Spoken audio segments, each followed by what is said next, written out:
Good evening. I will call to order this meeting of the Salem City Council for Monday, February 12th. If the recorder will please call the roll. Councilor Stapleton? Here. Councilor Nishioka? Here. Councilor Phillips? Here. Councilor Gwynn? Here. Councilor Gonzalez? Here. Councilor Hoy? Here. Councilor Nordyke? Here. Councilor Barney? Here. Mayor Hoy? Here. Will you all join me in the Pledge of Allegiance? I pledge allegiance to the flag of the United States of America and to the republic for which it stands, one nation, under God, indivisible, with liberty and justice for all. Thank you. Councilor Stapleton, do we have any additions or deletions to the agenda? Not tonight. All right. It is now time for council and city manager comments.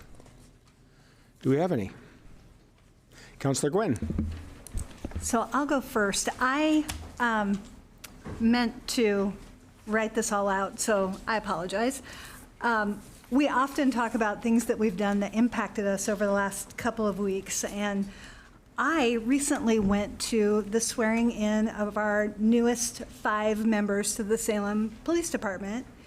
I was invited by the parents of one of the new folks, and I just felt like it was such an impactful ceremony. The chief talked about the badge and the weight of the badge, but not just the symbolism of that piece of metal, but he made sure that each of those new recruits understand how their actions impact all of us, but not just Salem officers, but throughout the whole country. So so we had five new recruits. 3 of them are veterans. 2 were Marine veterans. The other was an Air Force veteran. At least 2 of the recruits were local. One, his dad is retired from Kaiser after like 30 years. But then there was Geronimo. That cadet, he was a cadet with the Salem Police Department as a youth. Born and raised in Salem, still lives in Northeast Salem. It was just a testament to our police force. And I would love to know when those are happening, and I'd love to go because I was very moved by the things the chief had to say and the families that were there, and it was just awesome. And I think that as a council, it would be amazing if we were able to attend. So, Thank you, Councilor. thank you. Any additional comments? Councilor Stapleton. Thank you so much. I have quite a few different things I wanted to talk about today. First up is an event that I'm really excited about that's happening between the Highland Neighborhood Association and the Center 50 Plus on Saturday, March 30th, between 10 and 12 at the Center 50 Plus.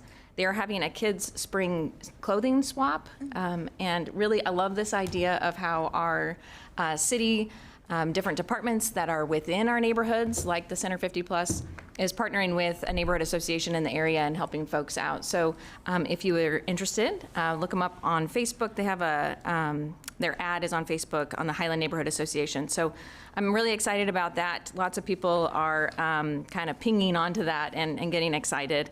The next 3 things that I want to talk about are a little bit heavier. This past week we had our 3rd death of the year, so in 39 days, of folks on our within our transportation system. We also had a student that was hit by a car in the crosswalk outside of Parish Middle School, which is just a couple doors down from my house, and my kiddo was actually there shortly after it happened. And so really just wanted to remind people to slow down and pay attention. I know it is getting lighter out, which is helpful, but really we just have too much death happening in our transportation system, so wanted to bring that up here. Next, I wanted to talk about something that I have purposefully not talked about to date, because of the gravity of the situation, but I wanted to read this here, my thoughts. Over the past few months, I've received a number of emails and calls regarding the conflict between Israel and Hamas. I want to acknowledge those of you who have reached out and expressed your concerns about this pressing issue and your need for me to take a stand one way or the other. Many of you who know me know that I am against war or violence of any kind, and I often feel helpless to stop it. The reality is that I, very much so, am helpless to stop it. The nations and peoples involved in this war, in any war, are victims of their own histories. And yes, we all play a part in this thing we call life, but our realm of influence is oftentimes much smaller than we hope. And that is where I find myself now. I am not an expert in the peacemaking process. I am not an expert in the histories of these areas of the world, or any area of the world for that matter. I am not an expert on war, and it would be above my pay grade to assume that I know it all. In fact, the longer I live and the more responsibilities I take on, the more I learn that I don't know anything at all. But what I can do is offer those of you who have reached out to me the much needed acknowledgement that I, a fellow human who is struggling with these issues, I hear you. I see your pain and your fears, your anger and frustration, because I'm right there with you. When one person suffers, I believe we all do. And my fervent hope for the future in this world is to live in a world without war. Lastly, I wanted to ask the chief to briefly speak about another hard topic. This last month, the DOJ released its findings on the failures surrounding the Uvalde school shooting. I spoke with the city manager and the police chief about this, and I wanted to see if we were reviewing that document to ensure that our policies and procedures were as up to date as possible. I know that living in America, it's not a matter of if, but when. And so I wanted to be as prepared as we possibly could. So I was hoping the chief could come up and share with the community what you shared with me about this really important topic.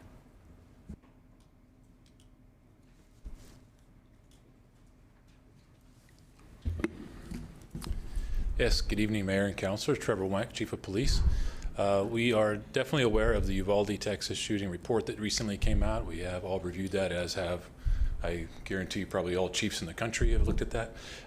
When I scanned through that the day that it came out, I didn't see anything that jumped out as me as a problem or concern that we needed to jump on here in Salem. And that's really because of the longstanding relationship we have with our school district partners, our fire, EMS brothers and sisters, Marion County, all the partners in the region. We've trained together and practiced together and have agreements about how we respond to active shooter incidents in this community. It goes way back to Columbine 25 years ago when the tactics began to change in law enforcement. We adopted those quickly and began training. But just more recently, to bring it home, last year we did an active shooter drill in partnership with the school district, Salem Fire, Marion County Sheriff's Office, Kaiser PD, Oregon State Police, and the Marion County Fire District right here in our city. We do those when in the summer when school's out, so as not to traumatize students during some of these drills. Sometimes those are traumatizing for students to participate in or even see happening. So we kind of did that in the background without a lot of spotlight on us, but we did that training, including having a joint incident command, which is one of the issues highlighted in the Uvalde report, practicing with our communications to make sure that we can speak to each other and speak the same language during an incident, or coordination. And even went so far as to work with the school district on family reunification process. When these things happen, there's chaos as parents and families arrive, and concern is there as far as where and how do we get students back with their families. And so we do some very thorough drill and planning. We tabletop exercises as well. So it's a multi-day event. We're planning another one for this summer as well already. So I feel that we're very well prepared. Of course, we can always look for lessons learned, and we'll go through that report with a fine-tooth comb, but I can reassure the community that we are well prepared here in this region. Thank you, Chief. I know for me it was that communication piece that really struck me, and so hearing you talk about that, I think that's reassuring for the whole community and for families to know that you and our partners are thinking about this, are practicing, are being sensitive to those who could be traumatized by even practicing. That's really important, and thank you for that care. But I really appreciate the time you took tonight to explain that. I think it's really helpful. Thank you. Yeah, thanks for the opportunity. Thanks, Chief. Anybody else? Councilor Hoy. Thank you, Mr. Mayor. I went downtown week before last to pick up a little something I needed from a local small business. The door was locked at around 11 a.m. Through the glass, another customer spoke. "You have to have an appointment." She reluctantly opened the door to tell me they can't have the door unlocked during business hours when less than 2 people are working, because the homeless, addicted, and mentally unstable cause problems for customers and the business. The owner of the shop told me later she can't keep nice things on the sidewalk anymore either, potted plants and such, because they just get broken, defiled, or taken. I still don't have the product I needed from that business. I wonder how much patronage has she lost because she simply can't be open for business. How much longer will she tolerate a lack of support from the city and the state of Oregon? I asked firefighters in a meeting last week, how much less work would you have to do if you weren't dealing with the houseless in their various forms of crisis? Their answer, the downtown station calls may be reduced by as much as 50%. Imagine how much less work there would be if law enforcement and firefighters and housing authority team and every other nonprofit in town weren't having to address these issues. Perhaps we should consider seriously pouring the majority of our resources at the root of the problem, rather than from the top down. I'll say it again. As this governing body, public safety is our #1 responsibility, and I believe it should be funded first. We were making headway until accountability and progress went out the window with Measure 110 and the new sit-lie laws. Watching people deteriorate, dying on the streets, turning to substances to numb the pain of their existence is no more humane than the institutions which used to be accessible to them. Thank you. Anybody else? Councilor Phillips. Thank you, Mayor Hoy. So I just wanted to highlight, I think, 3 things. First off, a couple good things. I think we've known as a community for years that, our unsheltered, unhoused community members, have been facing crisis for a long time. And it's been like the #1 issue for several years in a row on the Community Satisfaction Survey. We know that there's a desperate need for more housing throughout all of Oregon, especially here in Salem. I was pleased to see in the headlines that Salem is experiencing an affordable housing boom, which I believe the name of the title of the article. And it was really cool to be able to meet up with my colleagues here on council and yourself, Mayor, and tour the downtown apartment, Rivenwood, that'll be coming online in a couple months. For people following at home, that's the old Nordstrom's. It'll be close to 160 units of housing right downtown, and I think 10 or 15 of those are defined as affordable housing. So, that's a big step, and it was really cool to have that tour and to see the progress being made in our community. And then later that same day, we all got to go to the Sequoia Crossing grand opening.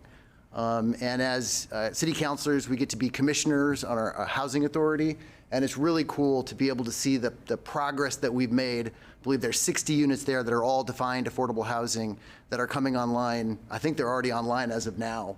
So, going to those 2 events really highlighted the progress that we've made, hearing from the keynote speakers about, that Salem is one of the few towns where we've kind of steadied the increase in number of people experiencing houselessness and are starting to see an actual decrease, is just so encouraging. So that was super cool to be able to go to those things. My busy schedule, I can't always do that. And then just on the topic of traffic safety, I think for me, that's the 2 reasons why I chose to serve as a city councilor, was to make a difference on homelessness and to try to make a difference in our traffic safety. By far and away, some of the most awful cases I've seen as an emergency room doctor are, community members who didn't survive being struck by a car. I think that there are ways to design our infrastructure moving forward that can decrease that. And I think that we've wisely adopted some policies as council to, target a decrease in speed in the residential streets, and to, build infrastructure with the goal of having no fatalities. Towards that end, I've talked to yourself, Mayor, and City Council President Stapleton about the concept of moving forward with a traffic safety plan on South Commercial. It goes from South Commercial goes from 35 miles an hour to 40 in the southernmost part in Ward 3. And I think it's just south of Browning Avenue. Between there and Kubler, it goes from 35 to 40. And when I sit on the SCATS committee, and we've pulled up, a heat index of where a lot of, fatalities have happened and safety incidents has happened, and that section of South Commercial is as bad or worse than the other hot spots in our community like Lancaster. So I believe the Morningside Neighborhood Association board members voted unanimously to support moving forward with a traffic safety plan to reduce the speed from 40 miles an hour, I believe, to 35 miles an hour. I don't have a motion prepared at this time, but it's my intent to make sure that that happens, and if needed, I'm prepared to make a motion, in future. I just want to make sure that people are tracking that and aware of it, so it doesn't catch everybody off guard, and we're kind of limited by who we can talk to outside of these official meetings. So I think it would be important. I'm tired of seeing the fatalities that I've seen while I've lived there in South Salem, and I think this would be an important step to make it more safe. Thank you, Councilor. Anybody else? Councilor Nishioka. Thank you, Mayor Hoy. I want to thank Councilor Stapleton for making the comments about the number of calls and emails that have come in on the Israeli-Hamas situation. I do respect and appreciate that many people have reached out to me, but again, I and we are really not in a position to take a position on that in this manner. So I just want to say I have heard you. I also wanted to say that I was invited and had the opportunity to speak to a graduate program at Western Oregon University here, the Salem campus. It was a leadership class, and I really had a great time just talking about my experience as being a counselor, and they had a lot of great questions, and it was my pleasure to have been speaking to that class. That was it. Thank you. Thank you, Councilor. Anybody else? Councilor Nordyke. Thank you so much. Good evening, everyone.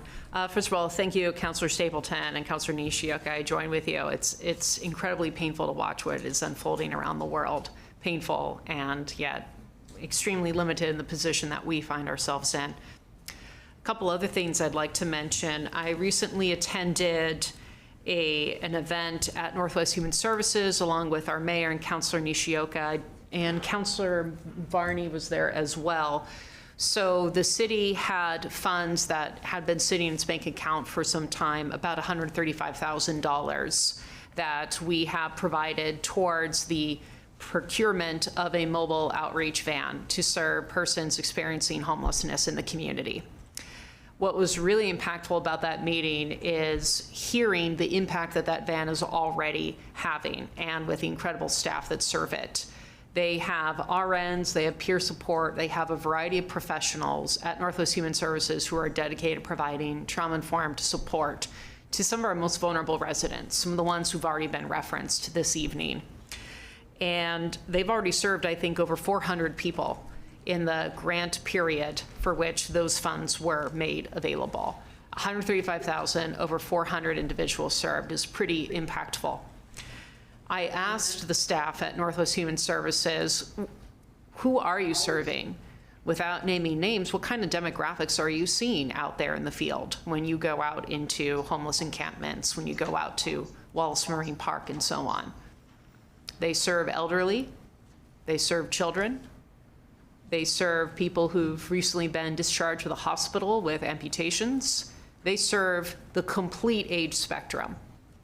And it's hard to imagine in a city of this much prosperity that we have homeless children, homeless seniors, and every age range in between struggling on the streets with basic wound care, with very, very fundamental basic needs. But that is the world that we live in. And I shall remind folks, homelessness is not unique to Salem or the Willamette Valley or Oregon for that matter. So when I see opportunities for us to support community partners, to provide services to people who are struggling with their medical needs, with their COPD, low blood pressure, wound care, infections, other things, and they're trying to live outdoors at the same time, to me, I see this as an important reflection of where our values should be. To me, we have to triage our resources and think about our most vulnerable in the community and how we can serve them first. So I was pleased to be a part of that, and there's a long backstory behind the $135,000, which is more appropriate for another time. But I am happy that we were able to serve in some small capacity for a civilian-based crisis team, which is very different than the one that is in our agenda tonight. There are times when the best response and most appropriate response is a police officer. And there are times when the best and most appropriate response is a social worker. And I've long advocated for having the right tool for the right job, and I will continue to do so.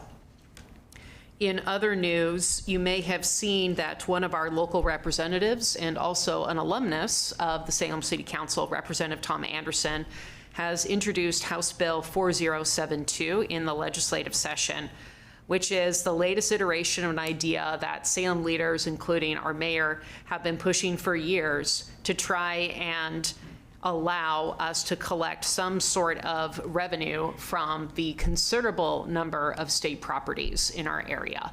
They are large users of our public safety services. They use our streets, they use our parks, they walk to the same places for lunch as I do, and when they call 911, they expect the same response as I do. So if you are following that bill, I encourage you to make your voice heard. And I also encourage you to educate yourself. The short session is called short for a reason. It'll be here, it's already started, it'll be gone in a blink of an eye. But this is one of many opportunities for us, I hope, to be supportive, and for us, I hope, to get a little more revenue. It won't solve our problems altogether, but again, that's House Bill 4072. You can Google it and let your legislators know that you support that measure, because I think that would be very impactful. Thank you. Thank you, Councilor. I was going to mention as part of my comments that I did testify this morning in support of House Bill 4072, along with Representative Tom Anderson, Senator Deb Patterson, also Representative Kevin Mannix, Representative Deal. I believe that was the whole group of us that testified. So it was great to have a significant number of our legislative delegation there in support of that bill. And I'm very hopeful that we'll move something through this session. But as Councilor Nordyke mentioned, it is a sprint in this short session. And so we're giving it our best shot. So we'll see what happens. All right, are there any other comments? Thank you, everybody. Now it is time. I'm sorry, did you have anything? No, okay. I would note that we do have our city manager online today, but we are blessed with one of our deputy city managers, Christian Anamburi, here at the desk, because our city manager is a little under the weather. So he decided to stay home and not share his germs with us. We're very grateful. And now it is time for proclamations, and I'm going to invite Councilor Linda Nishioka up because she is going to lead us through this proclamation in honor of Children's Dental Health Month. And I know she has a number of people to invite up.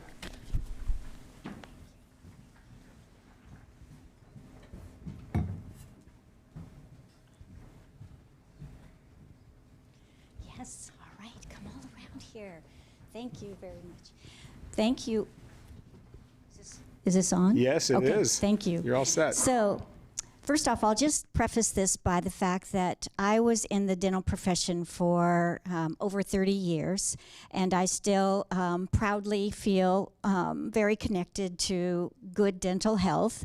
And so I asked Mayor Hoy if I could have a proclamation for Children's Dental Health Month, which is nationally this month, February. And I contacted Paula Hendricks, who is the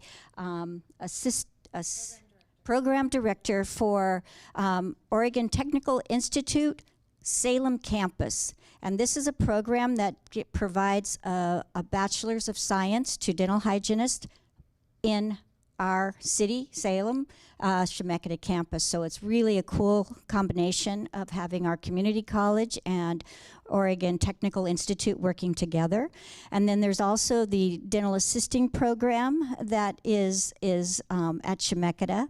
And then we also have Jody Loper, who is the clinical director for the Boys and Girls Club dental health program for children. So anyway, I just wanted to welcome them all, highlight the things that they are doing, and then provide this proclamation. And I will pass the microphone off to all of them after I have read this. Whereas the health and well-being of Oregon's children is one of the most important responsibilities, as they are the future of this state, and an important component of child's overall health is oral health. And whereas tooth decay, also known as cavities, is the most common chronic disease found in children. And whereas good oral health habits start in childhood, and whereas brushing twice a day, using toothpaste containing fluoride, cleaning the sides of our teeth by flossing daily, having routine dental checkups, drinking tap water that contains appropriate levels of fluoride, and eating a diet low in sugary foods and drinks helps prevent tooth decay. And whereas parents and caregivers who are educated about the importance of oral health are empowered to embrace appropriate oral hygiene and dietary behaviors and make and keep dental appointments for their children. And whereas good health can be achieved in part through good dental habits learned early and reinforced throughout life. And now, therefore, Chris Hoy, Mayor of the City of Salem, does hereby proclaim the month of February as Children's Dental Health Month in the City of Salem, Oregon, and do commend this observation to all residents, dated the 12th day of February, 2024.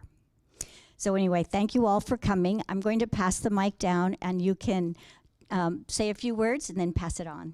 All right. Hi, my name is Sydney Castang. I'm a senior at the dental hygiene program here in Salem through Oregon Tech.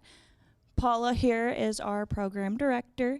In our program, it's a 3-year program. We have 60 students, 20 in each class, and we do a lot of work with the Boys and Girls Club of Salem, as well as rotations at the Salem Free Clinic, and then as well as the Capital dental bus that goes around to schools. So we get around a lot. One thing that I saw on the Salem Kaiser website, you guys have a page that gives resources for the parents for their students around here.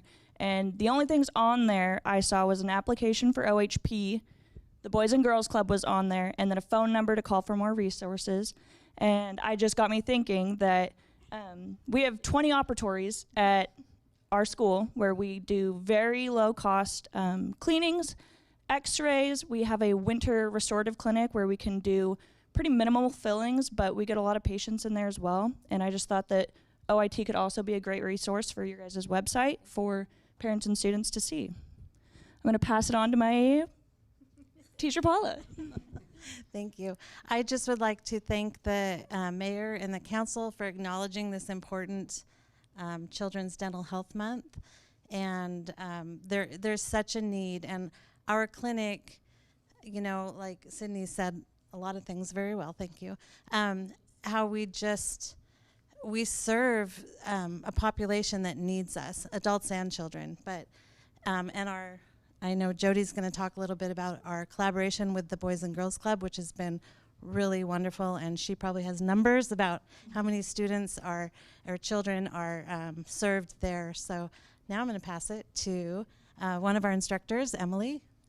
Hi, my name is Emily Gustafson Plummer, and I'm the senior lead instructor. So I work with our senior students who are getting ready to graduate and work out in the community. And like Sydney was saying, they have clinical rotations at Salem Free Clinics, Boys and Girls Club with Jody, and also Capital Dental, where they do screenings at elementary schools and provide preventative health for the children in those elementary schools. And it's a great opportunity for our students to see how they can use their hygiene license to serve the community. And we're so lucky to live in a great state and community that allows dental hygienists to practice at a very high scope of practice to serve our communities. Do you guys brush and floss? Did you want to? How many times a day, right? Thank you for this opportunity to be here tonight and share in this proclamation. We're so excited to be part of this, and at the Boys and Girls Club Health and Dental Services Center, and also throughout all of our clubs, we believe that education is the foundation towards helping families live healthy lifestyles. And it's through volunteers and partnerships like with Oregon Institute of Technology and Pacific University out of Hillsborough and PCC out of Portland, and also OHSU dental students that we're able to serve the kids and educate families to empower them to make choices at home towards their overall oral health, which we know in dentistry that oral health is health. So thank you very much.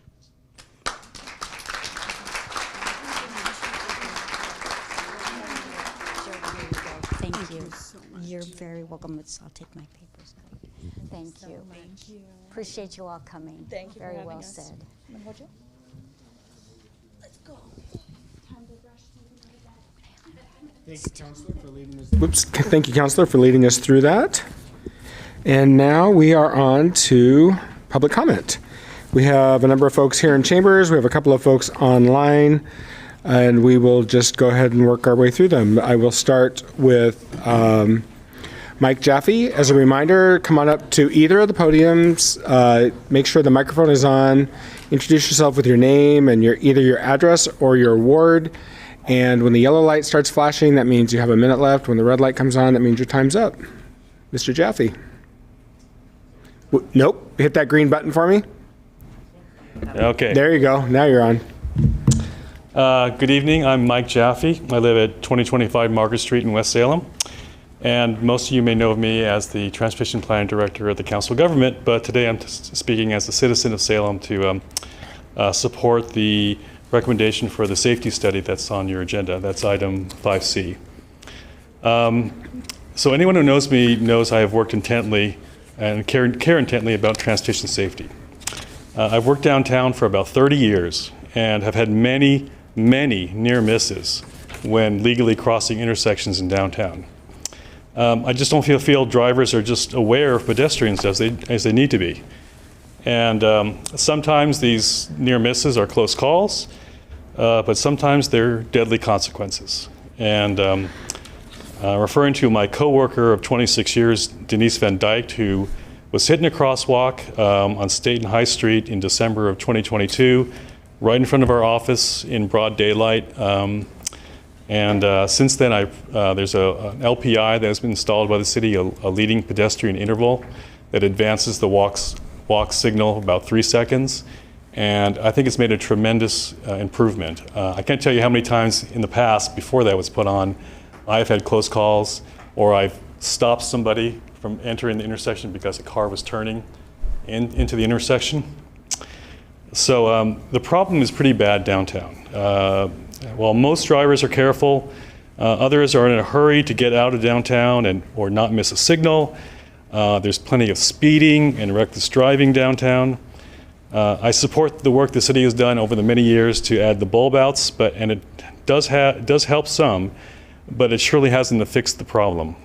Still too much danger out there. So there's a lot of what I call green light jumping. That's when cars are making a right turn on a red just before the light turns, or a split second after it turns green, and not giving the pedestrian time to cross the intersection. So I've stood there at intersections, ready to cross. A car's on the red. It knows it's about to turn green. It just jumps into the green, and I'm left there either jumping out of the way or waiting for some pause in traffic. So I think there's lots of reasons to add LPIs, these leading pedestrian intervals, to the signals downtown and other places throughout Salem. So for this reason, I support the recommendation for this study. In the time remaining, I just want to give you a few facts. In the years 2007 to 2017, let me get these numbers right. Okay, sorry. In 2007 to 2011, the Salem-Keizer area had 268 crashes involving pedestrians, with 17 fatalities and 34 serious injuries. Jump forward to 2017 and to 2020, Salem Kaiser has had 399 crashes. That's a 48% increase. I apologize, involving Mr. Jaffe, but pedestrians. your time is up. Okay, thank you. Thank you. Lori Doherty. Yeah, do you have a question? I just wanted to first say thank you, Mike, for coming down to testify. I serve on SCATS, and it's been a joy to work with you for the past several years, the local MPO organization. Just briefly, it sounds like you were hitting at a trend in the last few years that things are getting worse. Is that correct? That's correct. There's an yeah. increased rate of traffic incidents. Definitely. We're seeing increases in all sorts of accidents. And I was going to say there's a 48% increase in pedestrian fatalities and a 82% increase, 82% increase in fatalities, a 48% increase in just crashes. So even though Salem's doing great things with the bulb outs, with other improvements, driving's just getting more, being a pedestrian is just getting more dangerous. So I think these LPIs are a small improvement we can make. Not small, I'm sorry, it's an improvement we should make in the future. Thank you. Yeah. Thank you. I just want to say I'm so sorry for the loss of your colleague. That sounds awful. So thank you for showing up to testify tonight. Lori Doherty.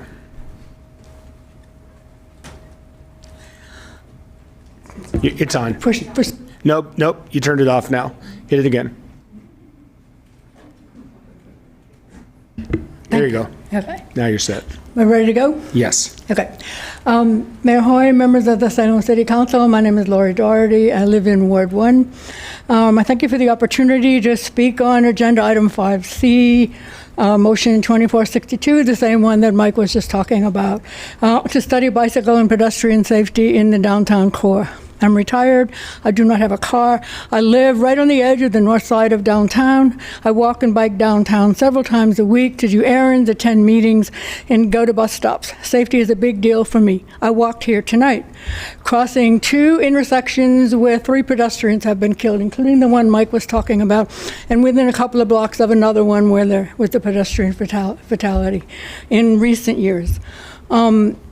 These pedestrians were killed by cars making turns. I appreciate the issues that Councilor Stapleton, my counselor, has included in her motion. I would add that special consideration must be given to the control of turning vehicles. Personally, I would like to see signals that stop traffic in all directions at key intersections, also known as pedestrian scramble. Other cities do this. I grew up with this in the Boston, Massachusetts area, and they still do that there in many busy intersections in the Boston area.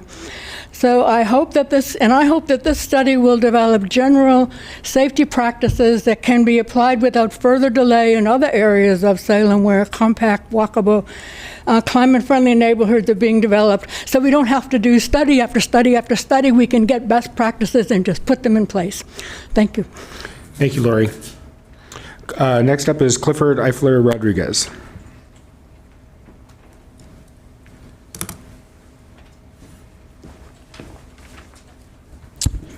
Clifford Eifler Rodriguez, Ward 7. I did want to note I am happy to hear about that investment in our community and the money we found to serve our members of our community. I'm here to testify specifically about the intergovernmental agreement between Marion County and the City of Salem, specifically 3.3A. It's a policy failure. We're saying we're going to set aside $300,000, and I understand that Marion County will reimburse us whenever we send a police officer to these calls that are specifically outlined as mental crisis calls. In the past 36 months, the Salem police have been involved in 11 extreme use of force incidents. 7 deaths resulted from that, and a few of them were publicly identified as mental crisis response calls. We respond to those calls with a hammer sometimes. And so seeing the continued push by Councilor Nordyke into investing in our community in medically based solutions, it is so disappointing to see that we're going to set aside $300,000 when we said we can't find money. And I understand part of the issue is the model here in the state of Oregon. The money is with the county. We have to work on a way to respond to these calls. And so we offer the tools that we have.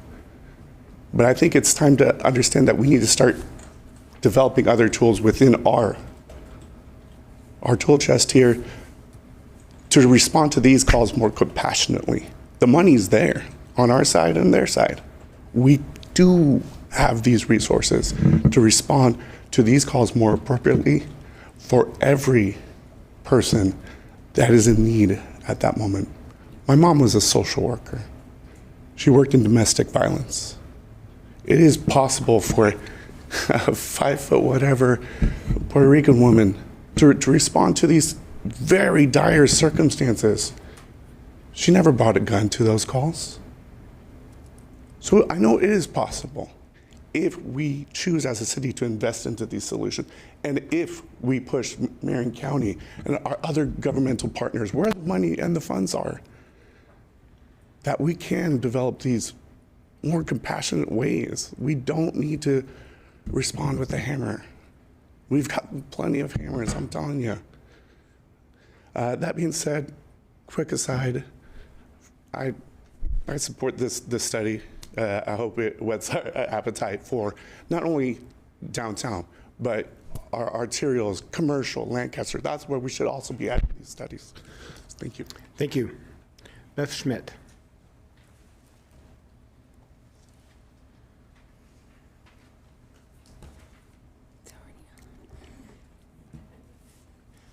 Good evening, Mayor Hoy. How are you? Fine, thank you. Thank you for having me, councilors. My name is Beth Schmidt. I'm the Salem Kaiser Safe Routes to School Program Coordinator. I work with the Mid-Willamette Valley Council of Governments. My partner is Salem Kaiser Public Schools. Today I'm in support of item 5C to help staff provide a study concerning pedestrian and bicycle safety in the downtown core. As you know, that I am very passionate about pedestrian safety education, and we are working to educate our students within Salem Kaiser Public Schools in the elementary schools currently.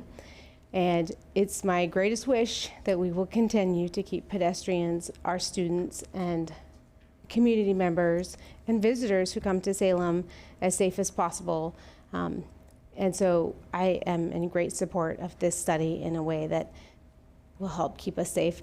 And yes, I will note that I was there when my coworker was killed, and that it is happening. And so I just hope that people could talk a little bit more about how they could be safe, wear something reflective, shine your phone light, anything you can think of that helps you be safe in the moment, do it. Be aware. If you're driving, look for lights. Look for people who are trying to cross the street that you don't expect them. Do everything in your power, because we all live in this community together, and this is our opportunity to take care of one another, considering the data and how many fatalities that we're having. It's a simple, preventable death, and we can all work together, and that's what I'm most excited about. I support the lead pedestrian interval. I hope all crosswalks can have that. And I wish you the best support in this. Thank you, Beth, and thank you for coordinating the walk last week to Washington Elementary. It was great to walk with you out there. Thank you for coming. I had a lot of fun, and I'm so glad that Mr. Staley found Waldo. Yes, we were at Waldo Middle School, and then for a long time. And the principal of the grade school roller skated the Principal whole way. Romero. She was amazing. Roller skated with the Cherry City Roller Derby. I really appreciate your coming and wearing that yellow jacket. Thank you so much for being seen and being a role model. Thank you very much. Thanks, Beth. All right, Jim Shepke.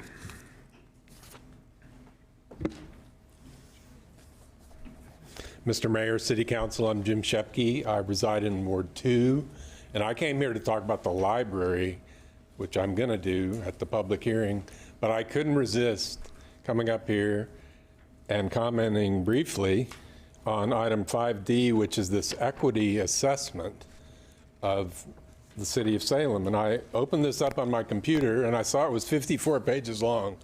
So I thought, well, I'm going to just do a word search for the word library. And I did that, and to my shock, the word library does not appear in this entire report on diversity, equity, and inclusion. And I tell you, the first library was founded in this country in Boston 170 years ago, and its mission was diversity, equity, and inclusion. And that's been the mission of public libraries for 170 years. And our library is no different. Our library is all about diversity.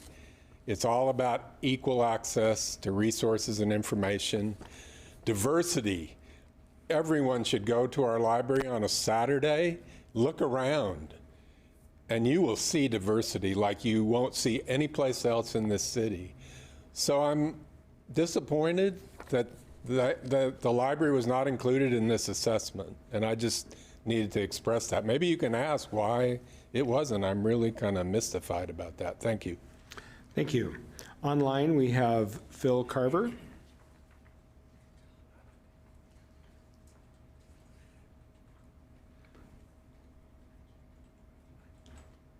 Mr. Carver, are you there? There you are. My video is now working. Thank you, Mayor, and City Council members.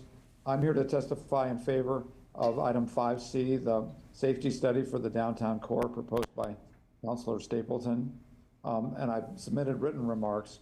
I want to expand on the concept of why safety downtown is an essential feature of downtown economic development. People won't come downtown if they don't feel safe. If they see zooming cars, if they have an incident, a near miss, or hear about a fatality, they won't come downtown. And they don't want to live downtown if it's not safe. And safety is more than just traffic safety. It's safety from crime. That's the other major kind of safety. I guess fire and would also be a form of safety, fire prevention. But we really need safe downtown streets to develop downtown, and that's in the interest of every member of the community. The Chamber of Commerce should be all over this. And Salem has done a good job and spent a lot of time and money trying to maintain and develop a downtown core. And that's a really important mission. But without a feeling of safety, people won't feel safe walking around downtown, and they certainly won't bike to downtown if it doesn't feel safe. And so I urge you to really focus on safety and Vision Zero everywhere in Salem, but especially the downtown core and walkable neighborhoods, which has a clear definition and is an emphasis of the Land Conservation and Development Commission and in their rules on climate-friendly and equitable communities. And the Salem staff has done a good job of looking at those issues, but I think this needs to be highlighted, and the budgets need to really, for the public works, really need to focus on pedestrian and bicycle and other alternative mode transportation safety. Thank you very much for the opportunity to speak to you tonight. Thank you. Evan Manville. Yes, good evening, Mayor Hoy, councilors. My name is Evan Manville. I live in Ward 2, for the record, rising in support of agenda item 5C. I submitted written testimony in support of this effort to make our downtown safer, and I don't want to oversell the impact of the effort. It's a big city. Downtown's a small part of it, and there are still going to be dangers brought about by the deadly escalation of car and truck size and design, driving under the influence, distracted driving, many other factors. But I also don't want to undersell the impact of this effort. As Councilor Stapleton noted, David Stockham was killed this weekend on our streets, on Mission Street near Hawthorne, where we encourage speeding traffic. And David will not be the last Salem resident to be killed by our traffic system.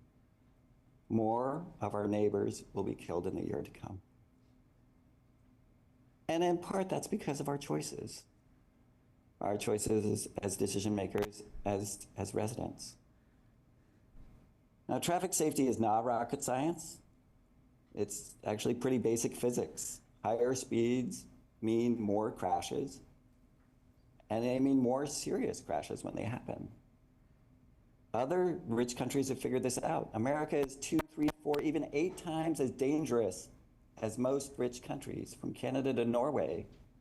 In large part, those countries just have invested in safer street design and better traffic speeds. They care about the people in their public space.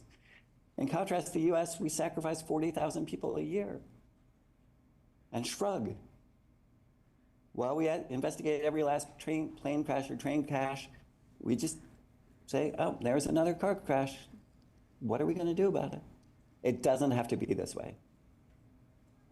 So this is a step in following cities around the world in setting human-focused speeds. Bologna, the land of Ferrari and Lamborghini, just passed something saying 18 miles an hour through most of the city. And we can follow suit. We can really take our downtown core and make it safe and inviting for people who walk and bike. And in doing so, it makes it safe for everyone, people in cars as well. It's good for business. It's good for the city budget, lower costs in responding to traffic crashes. So I certainly appreciate Councilor Stapleton putting this motion forward. I encourage you all to support it. I encourage you to put public safety first, and this is a step in doing so. Thank you for your time and your service to the city and your consideration. Thank you, Mr. Manville. That concludes our public comment for this part of the agenda. Councilor Stapleton, we're on to the consent calendar. Thanks. I move approval of the consent calendar. Second. Motion by Councilor Stapleton, seconded by Councilor Phillips. Councilor Stapleton, to your motion. Thank you. Today on our consent calendar, we have item 3.1A, the January 22nd, 2024 draft city council minutes. Item 3.3A, the City of Salem intergovernmental agreement with Marion County for mobile crisis team service, response team service. Item 3.3B, the lease with Create a Memory Ceramic Studio, Inc. for retail space located in the Schmekeda Parkade. Item 3.3C, amendment to the lease with Salem Kaiser School District for retail space located in the Schmekeda Parkade. Item 3.3D, right-of-way use agreement with new singular wireless PCS, that's interesting, hard to say, LLC. Item 3.3E, fire marshal classification and compensation, and that concludes our consent calendar.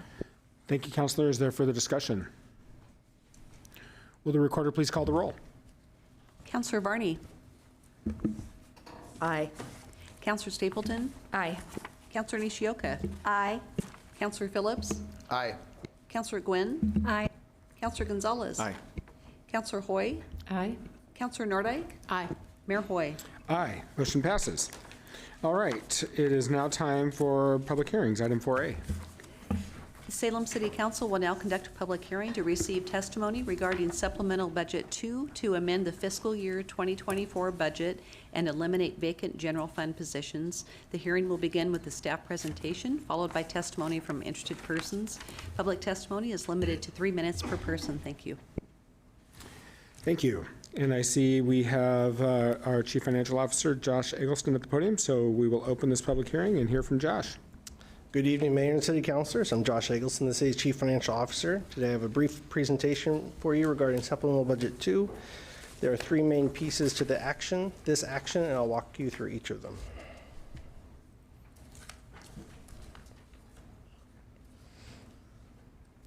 The first action I want to cover is the transfer of police salary savings to the City Manager's Office to fund a 2-year limited duration program manager to focus on diversity, equity, and inclusion, and the Community Violence Reduction Initiative.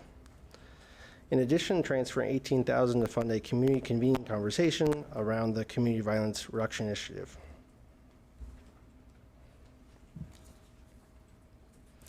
The next action is to create additional budget authority in the Police Regional Records Fund. It's one we don't talk about very often. We have an additional software expense that wasn't anticipated related to expanding the agencies that are using the system. While we are noting the use of general fund contingency to create the budget authority, we're not actually transferring dollars. It's just to create the budget authority.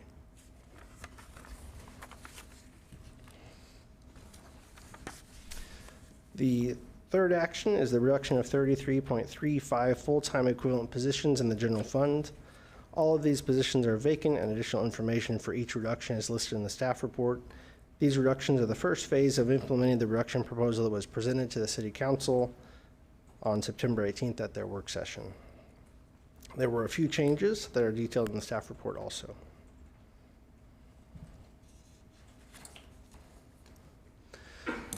To show the impact of the supplemental budget, I have layered it into the current 5-year forecast. You can see the impact highlighted here. I want to note that these reductions are not enough to bring the ending fund balance into compliance next year with the City Council's fund balance policy of 15% of revenues. Without new additional revenues, additional reductions are anticipated in the proposed fiscal year 2025 budget. There have been 2 additional budget committee meetings scheduled in March to discuss the various reduction scenarios that were presented to City Council at prior work sessions. This concludes my presentation. Happy to take questions after public testimony. Thanks. We will go to public testimony. We do have 5 people signed up. We'll start with Scotty Nowning. Same rules apply. 3 minutes. The light will come on with 1 minute to go, and then the red light will come on when your time is up. Please introduce yourself and your address or your ward for the record. Good evening, Mayor and Councilors. Thanks for having me. My name is Scotty Nowning. I live in Ward 7. I have been a police officer with the City of Salem Police Department for coming up on 25 years. I'm here tonight representing the president of the Salem Police Employees Union. I represent 160 police officers, community service officers, and crime lab technicians. What I've known working here for 25 years is Salem is grossly understaffed with police officers. They were in 1999 when I got here, and it continues to this day, in fact, more so. The City Council has had 2 separate, within the last few years, 2 separate independent audits of our staffing and the ability for us to provide services to the City of Salem, and both of those found out what we already knew. We are grossly understaffed. I'm extremely concerned about the proposal to cut more positions from an already understaffed police department. I understand there are budget woes, but just like at a family budget, when times are tough, we focus on priorities. Our priorities are our housing, our food, our power and electricity. For a city, your priority is public safety. That is what the city is first and foremost here to do. If you've read the news or even heard the testimony tonight, traffic deaths are up, shootings are up, crime in general is up. If your house is burglarized, most likely we don't have a police officer to respond to investigate that. It's unacceptable to our officers. It's unacceptable to me.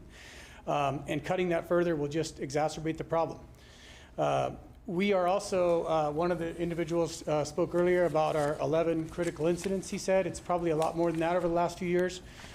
Salem Police Department has a unfortunate distinction of being one of the very few police departments in our geographic region to have multiple officers shot and shot at in the past several years. As Councilor Gwynn said, these are young people from our community who have raised their hand and are stepping up to serve the community. There's a couple of them here tonight. And as a city, we owe it to them to make sure that there is adequate staffing, adequate funding, and they have adequate numbers to do the job that we're sworn to do.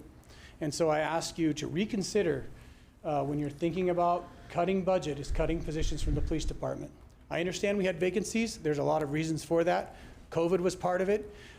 It really hurt the Academy's ability to put bodies through there, but I sit on the DPSST board, and the Academy has made huge strides in reducing the backlog. And I think our personnel and training department has also made big strides in attracting more and more candidates. As you said, 5 were sworn in earlier this week, and by, I believe, the end of next year, we would be at full staff, is the projections. So, as I said, on behalf of the members of the Salem Police Department, please reconsider further cutting the staff for the safety of the City of Salem citizens and our department.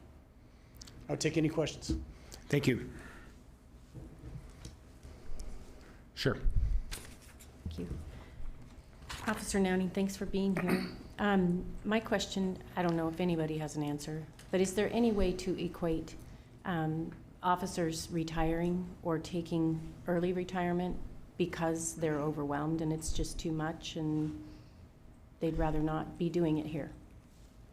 Well, and that is another thing about the City of Salem. If you raise your hand and you become a police officer in the City of Salem, you will be busy.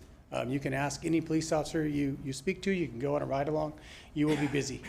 Salem has always been that way. I was a lateral officer. I came from Tucson, Arizona, and I was floored by the call volume at the city of Salem. I thought I was going to come to a small town in Oregon and relax, and it's not the case. And I think our chief could probably mirror that response. I'm sure he was surprised by the level. So after a while, when you're constantly behind and you're constantly buried in work, like many people are, but you're seeing constant trauma, constantly behind, constant short staffing, inability to get time off. It just, of course, it would wear on anyone's ability to continue to do the job long term. Thank you. Thank you. Thank you. Thank you. Alex Marvin.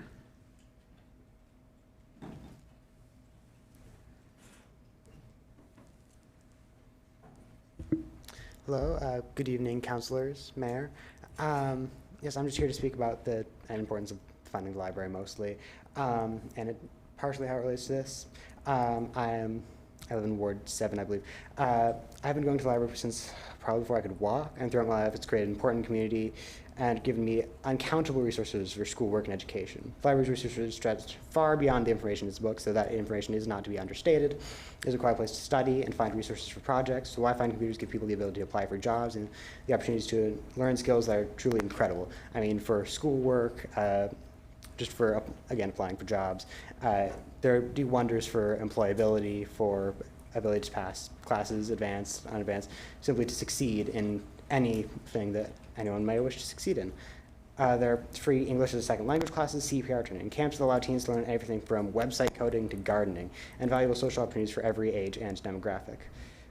But these new hours caused by the cuts to funding are rather slightly untenable for some people, especially students. A high schooler, get out earliest of all students in Salem-Keizer School District, and I'm capable of driving myself. But even then, that gives me maybe 2 hours after every school day that I can be at the library. That is not that much time, all things considered, especially with the library. And that's not mentioning students from other schools who may get out later, who may not be able to transport themselves, who may rely on somebody else for their own transportation, who may rely on public transportation, anything that may cause them to have even less time. And not to mention people with jobs, students with jobs, or even adults with jobs. These new hours render the library rather almost unusable for them. And it's, well, rather a bit tragic. And to see all those resources not able to be used by that many people. I believe that's all for my speech. I will take questions, if there are any. Thank you. We appreciate your testimony. Are there any questions? Thank you for coming down. Oliver Hart.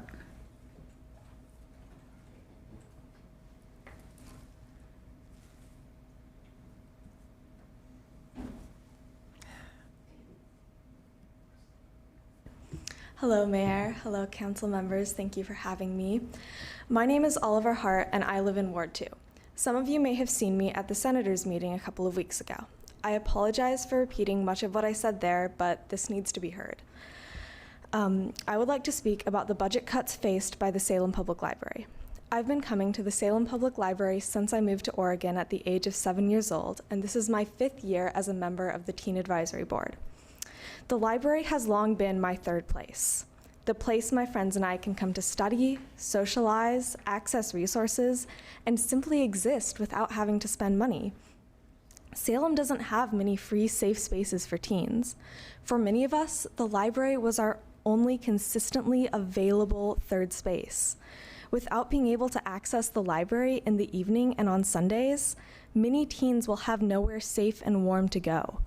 I understand that budgets are tight and that the city doesn't have many options, but the library is so much more than just a building for books.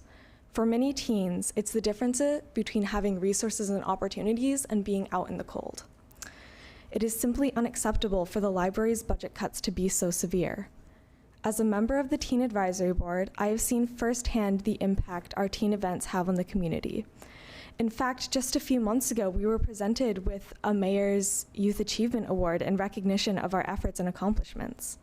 However, with the changes made to the library's hours, the Teen Advisory Board is unable to plan many of the events we used to.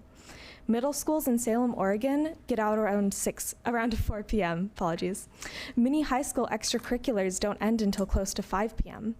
With the library closing at 5 to 6 p.m. every day, we have been robbed of 5 valuable opportunities to serve the youth of Salem. These budget cuts severely limit what the Teen Advisory Board is capable of and take away from the valuable services we provide to the community.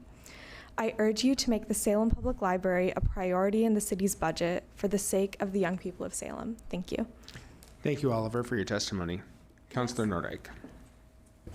Thank you, Oliver, so much, and thank you for serving on the Library Advisory Board. I grew up in the Salem Public Library, and it was such a refuge for me as a young, weird kid. So, thank you. Can you give a couple examples of the kinds of events you can no longer put on now that there have been cuts? So one event we hosted a lot last year were these board game nights in the evening at the library. They would have often been hosted on a Friday evening from 6 to 7:30 or so. And now that the library closes at 5 on Fridays, we can't do that. We can no longer host things like the Fiber Arts Group or the Study with Buddies for as long or as often, because those were events hosted around 6 p.m., which is now when the library closes on weekdays. Thank you, Oliver. Jim Shepke.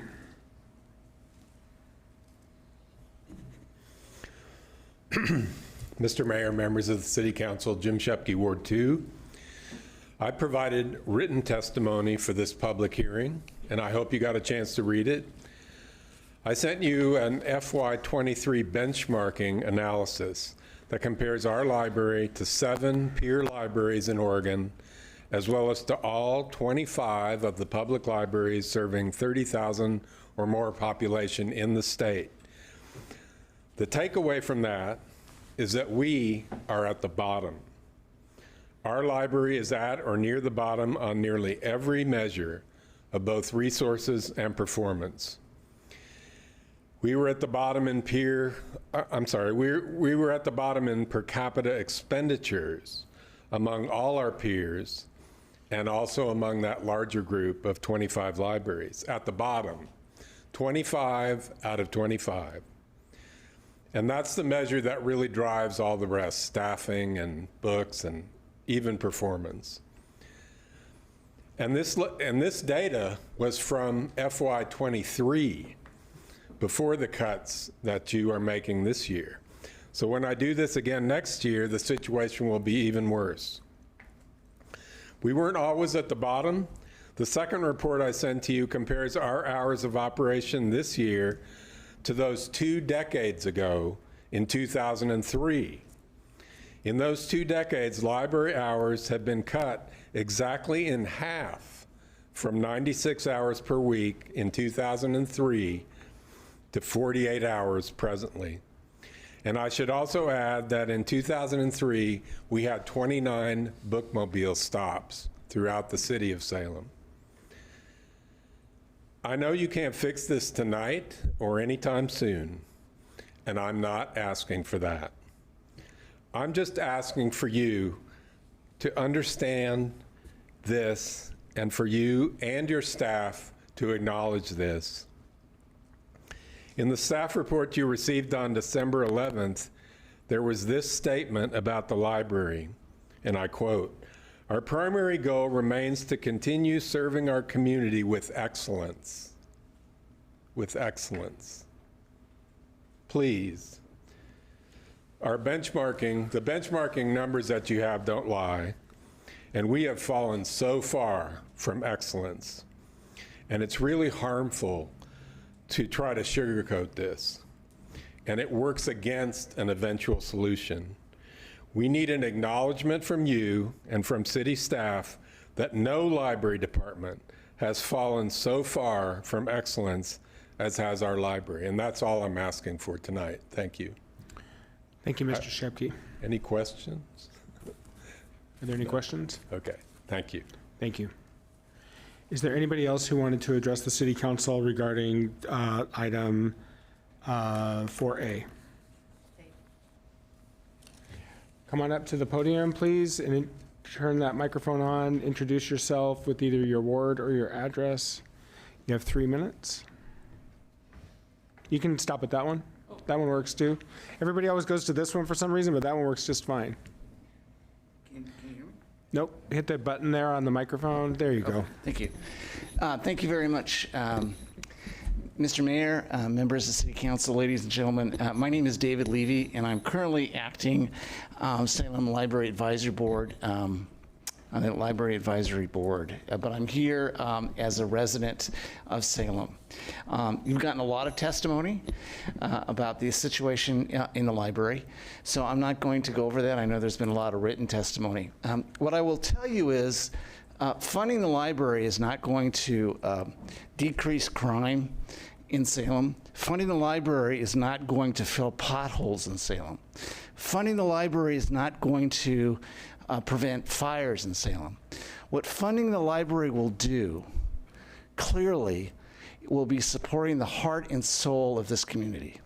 If you come to this library anytime before it opens, you'll see the kinds of people that come to the library. People who are looking for jobs, people who are looking to use the bathroom, people who are looking to find their first book, people that are learning to learn English for the first time, and explore those opportunities. Cutting back in the library will not change any other fiscal realities that the city has. And I recognize the terrible, difficult situation the city is in.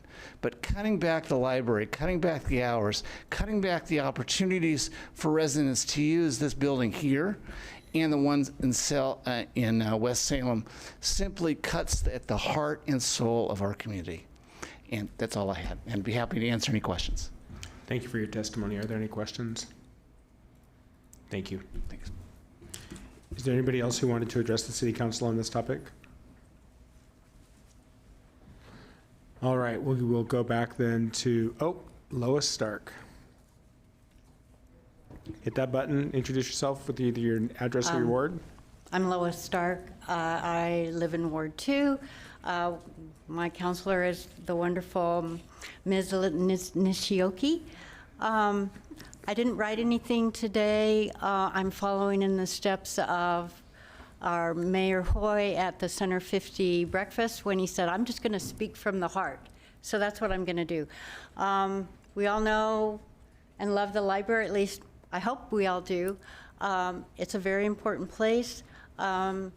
Yes, it doesn't fill potholes, but I think it can reduce crime. I really do. I think people being educated, students learning how to read, I think that goes a long way towards keeping children involved and getting a good education.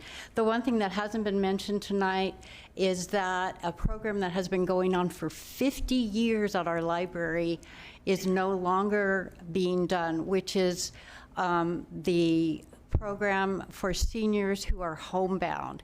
They cannot get up and about, and they have books delivered to them. That's gone on for 50 years. And this program was cut. So think about that. You're a senior, you can't get out, you maybe don't have family, you can't get a book, and maybe that's something, one of the few things you can do. And I think I wrote this in my testimony. What does that make you feel like? You feel discarded, you feel abandoned. Like, why can't they do this one thing for me? And remember, seniors vote. So think about that. The library is so important, and I just wanted to add my voice to that. And I know that funds are short, but I keep hearing like, oh, the library is a priority, and I go to talk to deputy managers, and they're like it's all going to be okay, but it really isn't. I mean, our library is really struggling. So. Thank you.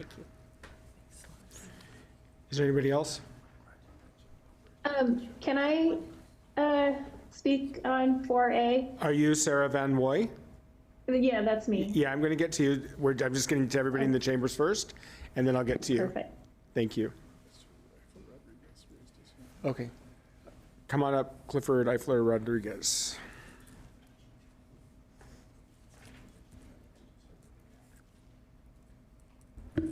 I really appreciate this testimony about the library.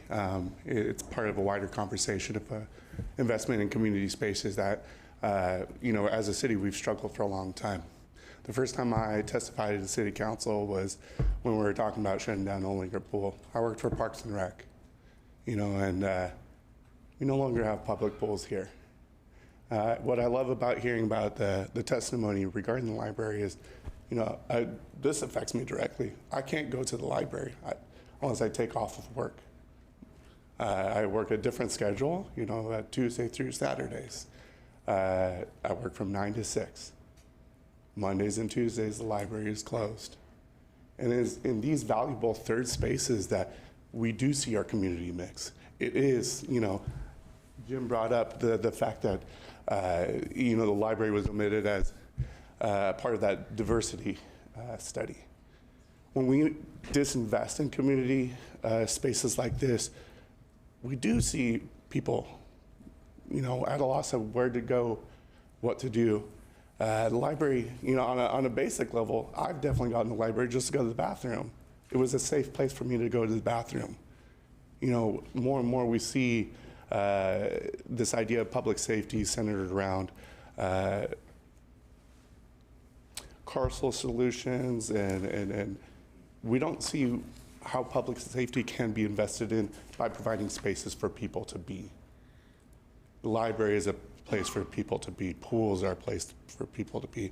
And so when we make these budget choices, I would urge you to hear these people. They're asking you to invest in things that are important, and they serve across the board everyone in this city. Served me as a young father who I just needed an hour or two to take my kids somewhere where I didn't have to pay money. The library is one of those low barrier community spaces like our parks that everyone gets to take part of, regardless of who you are, how much money you have. And so when we make these budget decisions, I hear the strain. We continually go through this strain, have been for 20, 30 years. Please do not disinvest in community spaces and community.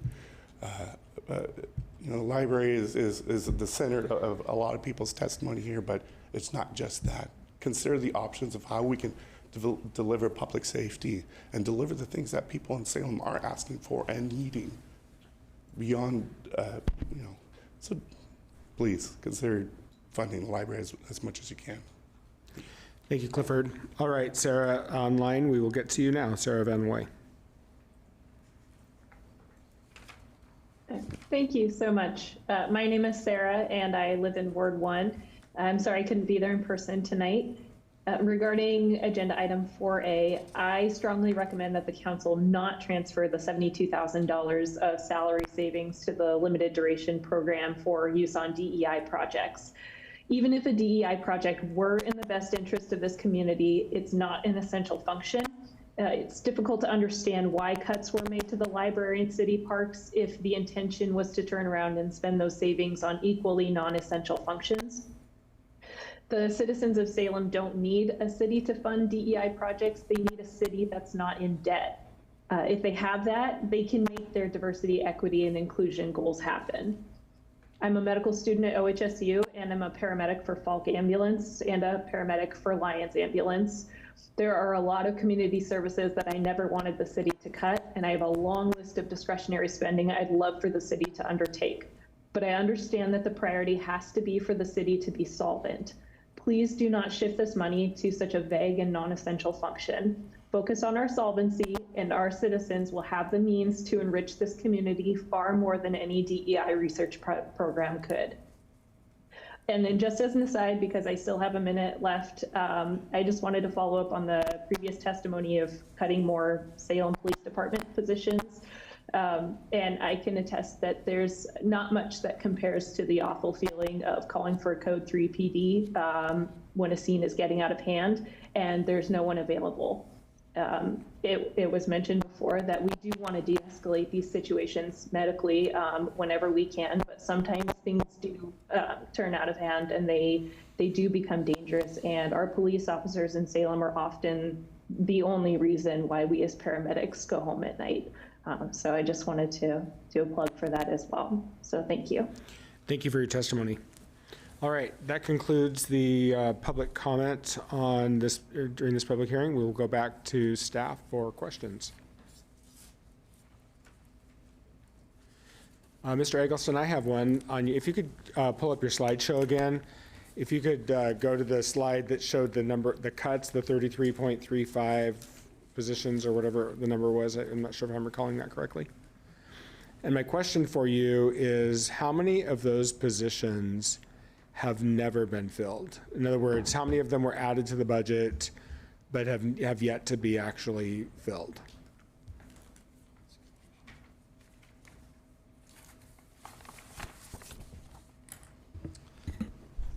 Appreciate the question. One more back is the one I was looking at. That one. How many of those positions have never been filled?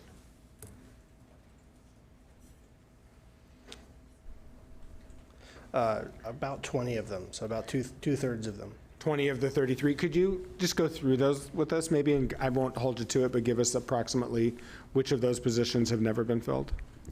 Sure. So at the top, park rangers, 2 FTE. Those were added in the fiscal year 2024 budget and have never been filled. Same with the code enforcement officers, 2 FTE, and the SOS team expansion, 4 FTE.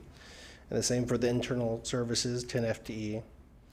And the management analyst 1 and community services, 1 FTE, never been filled. Library position, 7.35, 1 of which was new and has never been filled. So 6.35 were existing positions. So 6.35 have been filled in the past? Correct. Thank you. Okay. Police positions, 1 was new in the 24 budget, 4 have been filled in the past, so 1 that's never been filled. 1 fire training officer, new, that's never been filled, and 1 UD admin analyst that's never been filled. Thank you. Just to circle back on the police positions, didn't we add 6 positions? I think it was 2 years ago. So that is correct. Yes. Were they filled at one point? I wasn't aware of that. It's a good question. I don't have the detail. We have a lot of turnover in the police department, so there's definitely a balance that's maintained. So if you were to look at, have we ever had less than 6 vacancies in the last 2 years? The answer is no. Have those particular positions been filled? Maybe. Okay. Fair enough. Thank you. Are there other questions? Councilor Quinn. So I guess this is probably for the chief. So Mr. Noning, or officer, or I'm not sure what his title is, but he indicated that we're on track to fill all of those positions by the end of the year. Is that true? Chief Womack, would you like to come up and address that? Mayor, councilors, thank you for the question, Chief Womack. It's it's a moving target to fill these positions. We're definitely gaining ground. I mean, I think a year ago back, I was talking about 26 vacancies, and now today we have 15. So we've been through an experience here in our profession across the nation where we've had increased attrition. People are retiring. There's kind of retirement bubble happening, and there's also people that are just tired of the profession itself and leaving, higher than I've ever seen in my career, and also a drop in the number of applications at the same time. So we've been through this pit. For the past 2 years, we've really been struggling. But we've actually been record-break hiring rate this past 2 years. So we hired 15 2 years ago. We hired 18 this past year. We hired 5 already this year. So we're on target to hire about 20 again this year. It's record-breaking hiring. So we don't have a hiring problem. We have a retention and attrition problem. So now we're beginning to gain ground, and we have momentum. So I'm confident that we're actually going to have a lower number of vacancies. We're going to bring ourselves back under that 5% vacancy rate, which is normal that I've talked about before. And matter of fact, if we cut 4 positions tonight, that's not the way I want to lose my vacancies, but that'll be 4 fewer vacancies also, and we'll instantly have 11 vacancies. So our number of vacancies is decreasing, and our hiring rate that we're on now, I fully anticipate us to be under 5% rate by the end of the year, and we're going to carry that forward into the coming years as well, which is why the budget forecast is so important, and which is why just because there's a vacancy doesn't mean doesn't need to be a funded position on the books. We intend to fill those positions. Does that answer your question? Yeah. Thanks, Chief. Councilor Stapleton. Chief, don't go away. Chief, I might need you back here. Josh, could you talk to me about the first bullet point in the summary where we're talking about the $72,000 for the DEI and also for the community violence reduction, which is why I want the chief to stay here.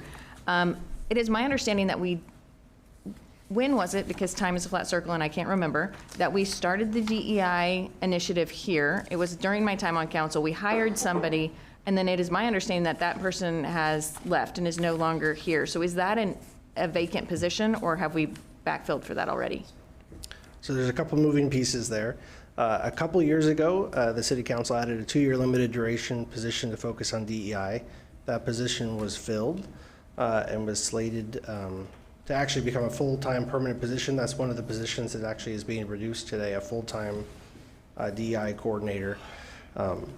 When it was on the reduction list, that individual chose to resign since there wasn't a full-time position available. Given the emphasis on the community violence reduction and DEI, we think it does deserve some investment. But given the nature of the city budget, we thought another 2-year limited duration position was appropriate for both those efforts. So the money here, the $72,000, is that just for, is that just this year's budget, or is it for the full funding of that limited duration position? Yeah, it's just for the balance of the current year. Okay, but just to be clear, we don't have anybody in that position right now? Correct, yes. Okay, and then how does it link up with the community violence reduction? And maybe, I don't know who wants to talk about that. So, yeah, so Councilor, I can take that, thank you. So what we have done, so the position that we hired a couple of years ago, that position was focusing on the internal DEI. With the recruitment and retention, and especially on the public safety side, we wanted to be able to, recruit diverse workforce. So that's what the position was created. So the $72,000 that we are talking about is we engaged Moss Adams consultants with the equity study, and as part of that, they gave us an equity framework, and that could be applied to different programs as we move forward. So this opportunity came up when there was the Community Violence Reduction Initiative. The goal for this position to be able to take that equity framework and apply to that and see and how we can advance that equity and also the Community Violence Reduction Initiative. And so this is a limited duration position to be able to kind of combine those two efforts together. So Chief Womack, if you can kind of add to that. Sure, thank you. Trevor Womack, Chief of Police. We are in the beginning stages of trying to reduce shootings in our community. We have a data now that shows us where these shootings are occurring, the highest risk people that are involved. We're trying to use that data to develop smart strategies. There's basically 2 prongs to that. One is the criminal justice side. These are resources that I have more control over with all of my regional partners, local, state, federal level. We're doing great work there, collaborating on trying to attack this problem from the criminal justice standpoint. What we need is to develop community capacity to come alongside us to help resolve this problem as best as we can, as comprehensively as we can. So my request to the city manager was to help find capacity to do that work. I have no capacity to lead a multiple series of community convenings and gather input and synthesize the input from the community and put that into developed strategy. I don't have the capacity to do that work, but it's much needed. So when I came to the city manager to ask for this, this was a solution that we were able to come up with was at least a temporarily funded position to take on this piece of this community engagement work that needs to happen that we don't have the capacity to do ourselves. So that's how it's connected to the Community Violence Reduction Initiative. Great, thanks. I'm super glad I asked these questions because I think that as it's stated, it's really hard to understand, especially for the community to understand just the layers and the thought that goes into it. So thank you so much for offering all that information. Are there other questions? Councilor Nishioka. Not so much a question, but again, thank you for that explanation and explaining that why the money wants to be moved over to city management versus police. I think that I was very confused about that. Thank you. Further questions? Councilor Varney. Thank you. My question is about the library. These positions, how do I want to say this? Would this mean we would reduce the hours at the library further, or does this reduction reflect what we're currently doing with reductions in library hours? Yes, I can take that one. Excuse me, Scott Archer, Deputy City Manager for Community Services. So this is reflective of what we're doing in our current budget year. On January 2nd, we did adjust our hours and some of our programs and services reflective of the reduction that we're seeing right now. We anticipated that. We had vacancies that we were not filling, and so that's right now today. Okay. Could I clarify something, Councilor, before you ask your next one? So just to clarify, that means there aren't any further reductions. It's only the reductions that have already taken place? In the current fiscal year, that's correct. Okay. Yes. Thanks. Go ahead, Councilor. Okay, thank you. I was curious with has the reduction in hours, you probably don't have the data to look at this right now because it's been so soon, but how much of a reduction has there been in attendance usage at the library? Any idea?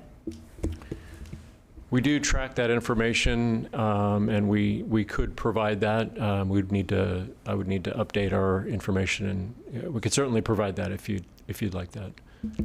Okay, thank you. I was just kind of curious. Like I said, I know very short time period, but I was just wondering. We will have that. Okay. We do compile that information on a monthly basis and report that back out. So we certainly will have that data. Okay, thank you very much. Councilor Hoy. Thank you. Mr. Archer, I just want to somehow reiterate that the cuts that were made to the library were based on information, on hours of, highest usage or lowest usage and that, correct? That is correct. I can't remember the gal's name that did the report, but it was very well done. It was Bridget Esqueda, and okay. she's sitting here in the audience there tonight observing. Awesome. Yes, and she is our acting city librarian, and we did base our reductions on the kind of the maximum usage time. So we tried to make the most of the resources that we have available. That's correct, Councilor. Thank you for that. I guess I would just add that if we do end up having to make further cuts even, that as a community, I think we're all being called to take better care of each other. And if folks are isolated, we may need to turn into volunteers of a different kind. But anything's possible. Thank you. Councilor Nordyke. Thank you. I too had a question about the library positions, and I also appreciate the question earlier about how many of these positions have never been filled. And I thought it was quite striking to hear that other than one library position, all these positions have been filled. We have been able to find qualified staff for them, in other words, and we have been able to provide a service to the community because of those hours and those positions. I'm curious what the cuts have done to impact literacy programming at the library. I know that in the past we've done story time in English and in Spanish, which is of incredible value to our community and to an enormous variety of individuals. I'm wondering if either Ms. Esqueda or Mr. Archer can explain what the impact has been to literacy programming or other programs specifically for reading to children and so on. So I am gonna ask Bridget Esqueda to come up if she's able to address that in short order. There's a lot of information behind that question. I do appreciate the question, and so Bridget, do you want to take a stab at that? Good evening. My name is Bridget Esqueda, Interim City Librarian. So to answer your question, we did have to modify when our story times and not the frequency, but we did have to make adjustments at the time. So we used to have them every Tuesday morning, and now we shifted them to Wednesday and Thursdays. So we have seen not the same families come because now, because of the change of schedule, it does affect the frequency of what families come.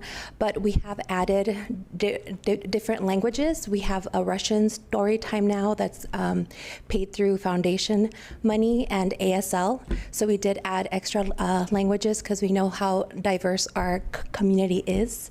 But as far as the numbers and stats, we are still continuing to see about the same amount of people to use the library, which has caused more strain on our staff, because now we have to do even more with the short amount of time, and not being able to do the work when we're not open is proving to be very difficult as well. I just have one, and then I'll get to Councilor. Mr. Archer, I would like to go back to my follow-up question, because you very carefully chose your words, I was seeing, when you kept saying, in this fiscal year. What did you mean by that? What were you not saying? What's happening next fiscal year? I didn't mean anything other than just I was being very clear that the question was, I was making sure that I was clear about the way the question was being asked. That okay. These reductions that we've made were mid-year reductions in the current fiscal year. I didn't mean to sound like I was referring to something different. Great. I just being very clear. Thank you. I just wanted to clarify that, because you seemed like you were being very pointed. So I want to make sure. I apologize. Thank you, Mayor. No, it's fine. I just wanted to make sure I understood you correctly. So thank you. Councilor Hoy. Thank you. Since we have you, Bridget, I was going to ask about the Library of Things. Is that still functioning? It is. Currently, I was the one kind of overseeing that, and I haven't been doing a good job with promoting our marketing, because currently I'm filling 3 jobs at the moment. So I just recently handed that over to another staff member who had the capacity, and we're hoping to start doing more marketing and doing a better job about sharing about the Library of Things, that anybody with a library card can check out items such as baking things, tents, kayaks. So please come to the library and check those things out. They're all available for free. But yes, it's still going with the funds of the foundation.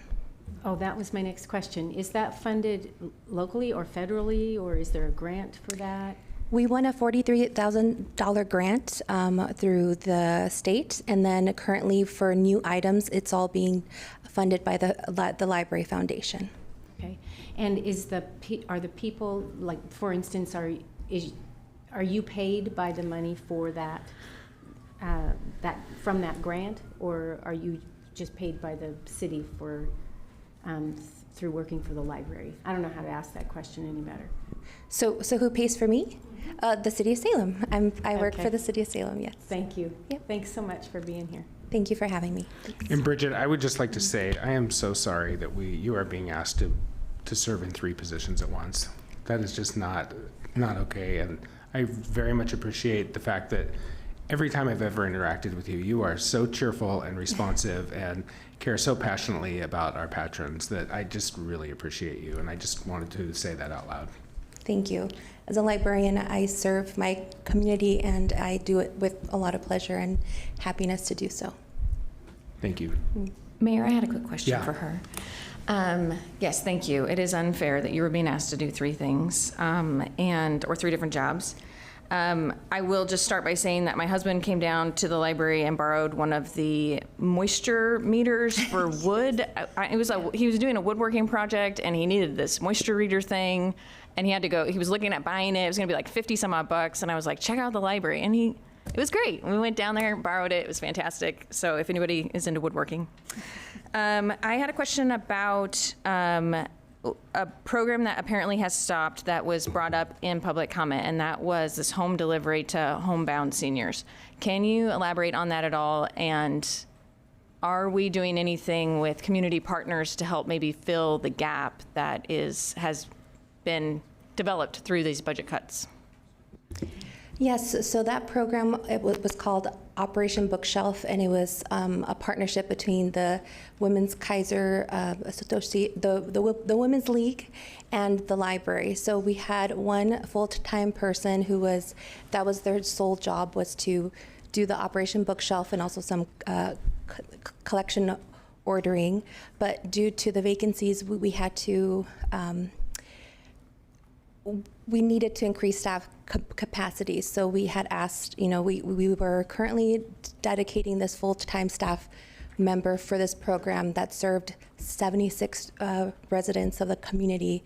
But we had this, over 3,000 people else that needed also some help. So in order to increase our capacity, we did have to terminate that program. Thank you, and I do understand that's a hard decision to make, but I do understand why you made it. Is there any conversations with community partners about backfilling this through a different way? Yes, so currently we did increase our, it's called pop-up libraries. So we currently deliver once a month a basket full of books, and we pick them up and drop them off every month. But currently that librarian hasn't been able to do so this past month due to personal issues. So we are hoping to pick that up again in March. But we did increase it. It used to be, I believe, 12, and now we increased it to 23. So there's 23 senior center homes, community group homes that we go and deliver these books. So the service is kind of still continuing, not like not personal homes, but we are trying to increase and help others have access to books and the references that our library staff provide. Thank you. I really appreciate your service. Councilor Nishioka.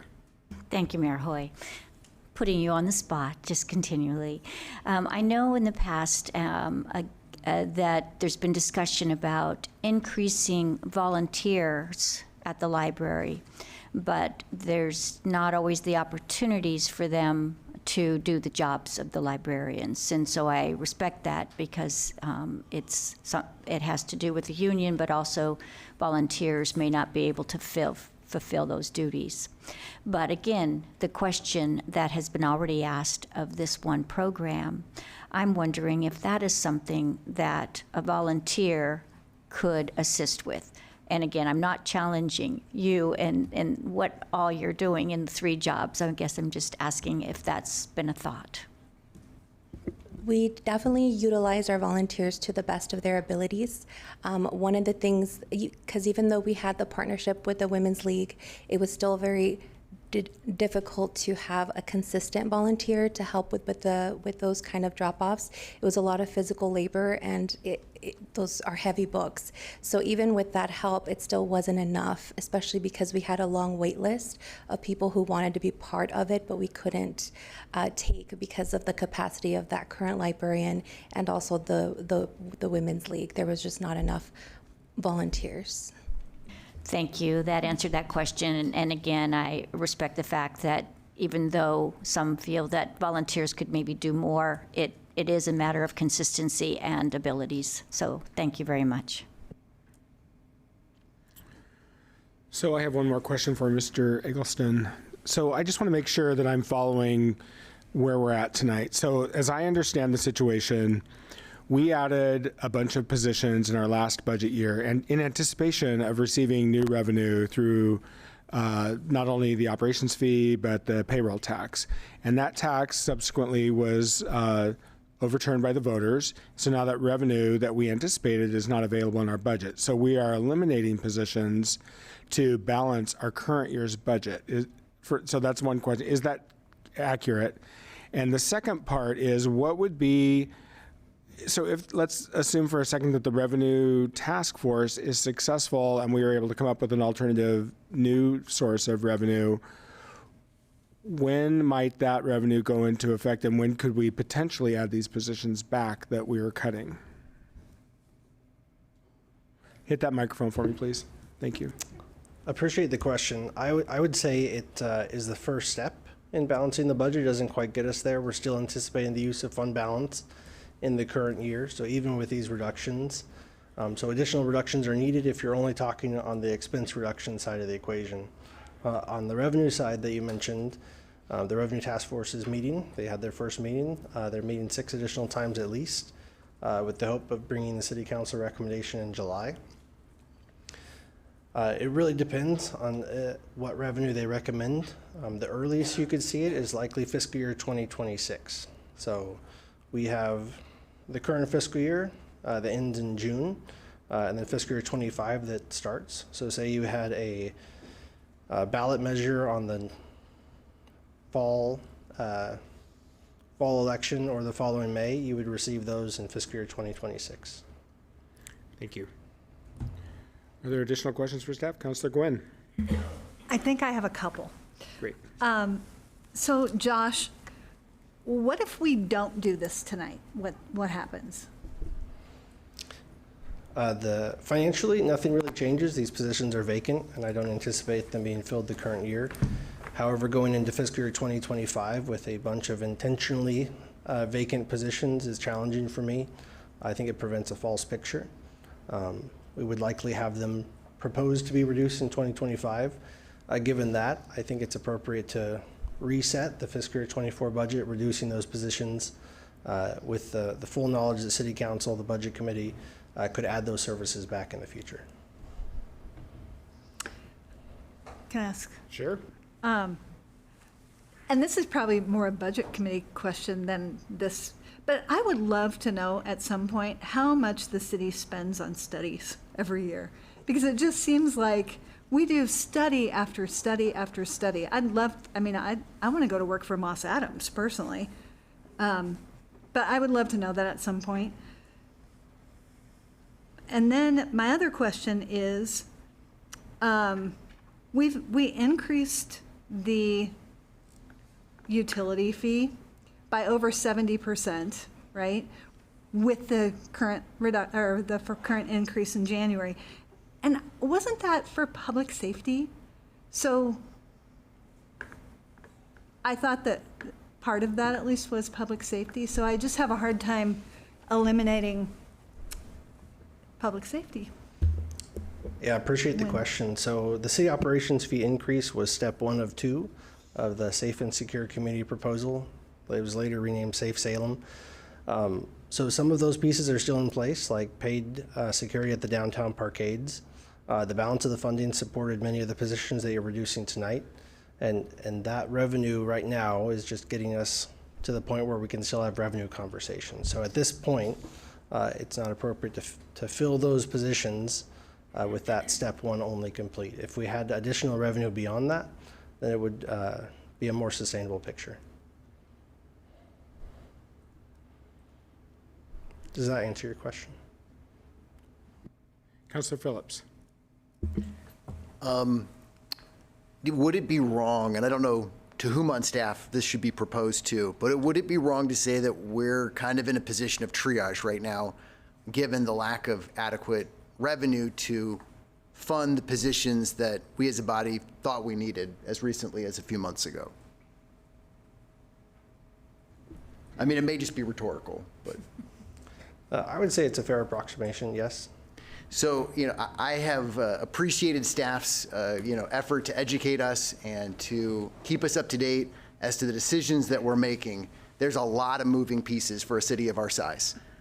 Broadly speaking, I still find it just like it shocks the conscience that we're the same size as Eugene and they have 1,000 more staff than we have. That's an emergency by itself. The fact that our librarian is doing 3 jobs on her own, we're expecting so much from every single person who shows up to work for the city of Salem. There's going to be problems from that. I think that this is just the reality of where we're at.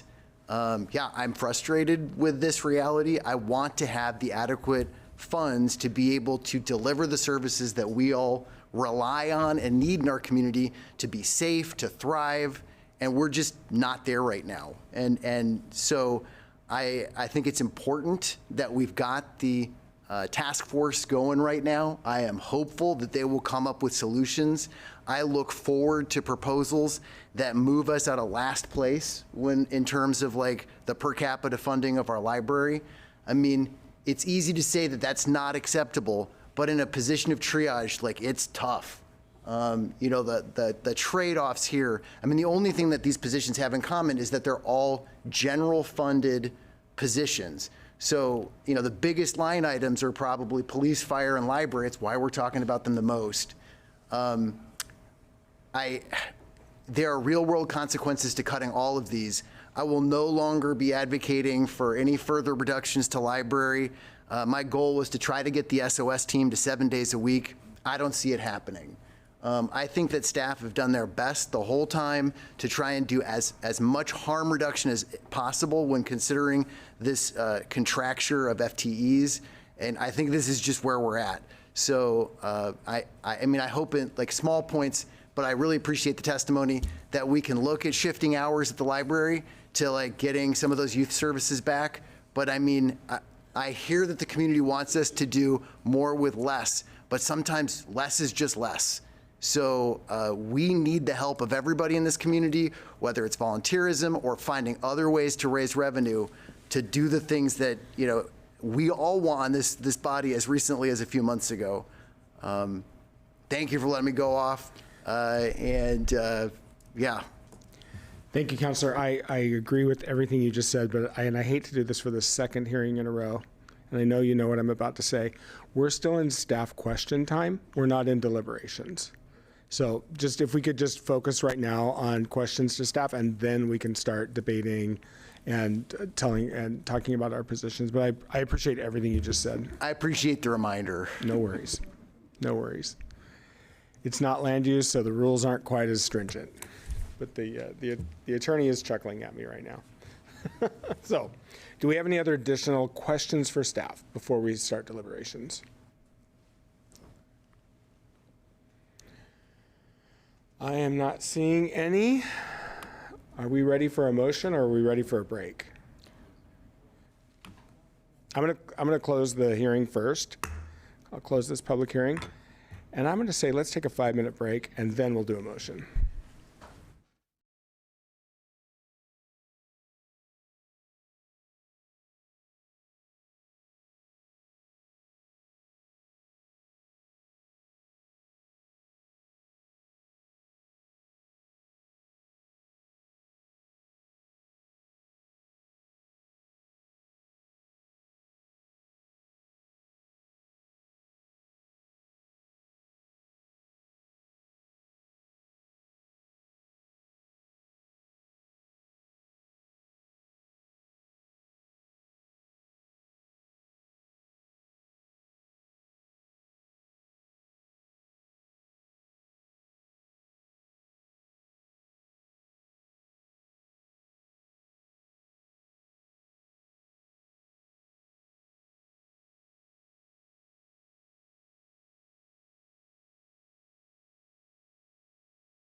Thanks, everybody.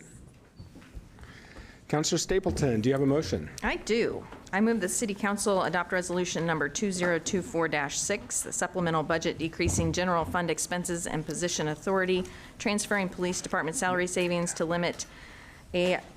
fund a limited duration program manager position in the city manager's office to further diversity, equity, and inclusion, and the Community Violence Reduction Initiative, and amending the police regional records fund budget to pay for unanticipated software costs.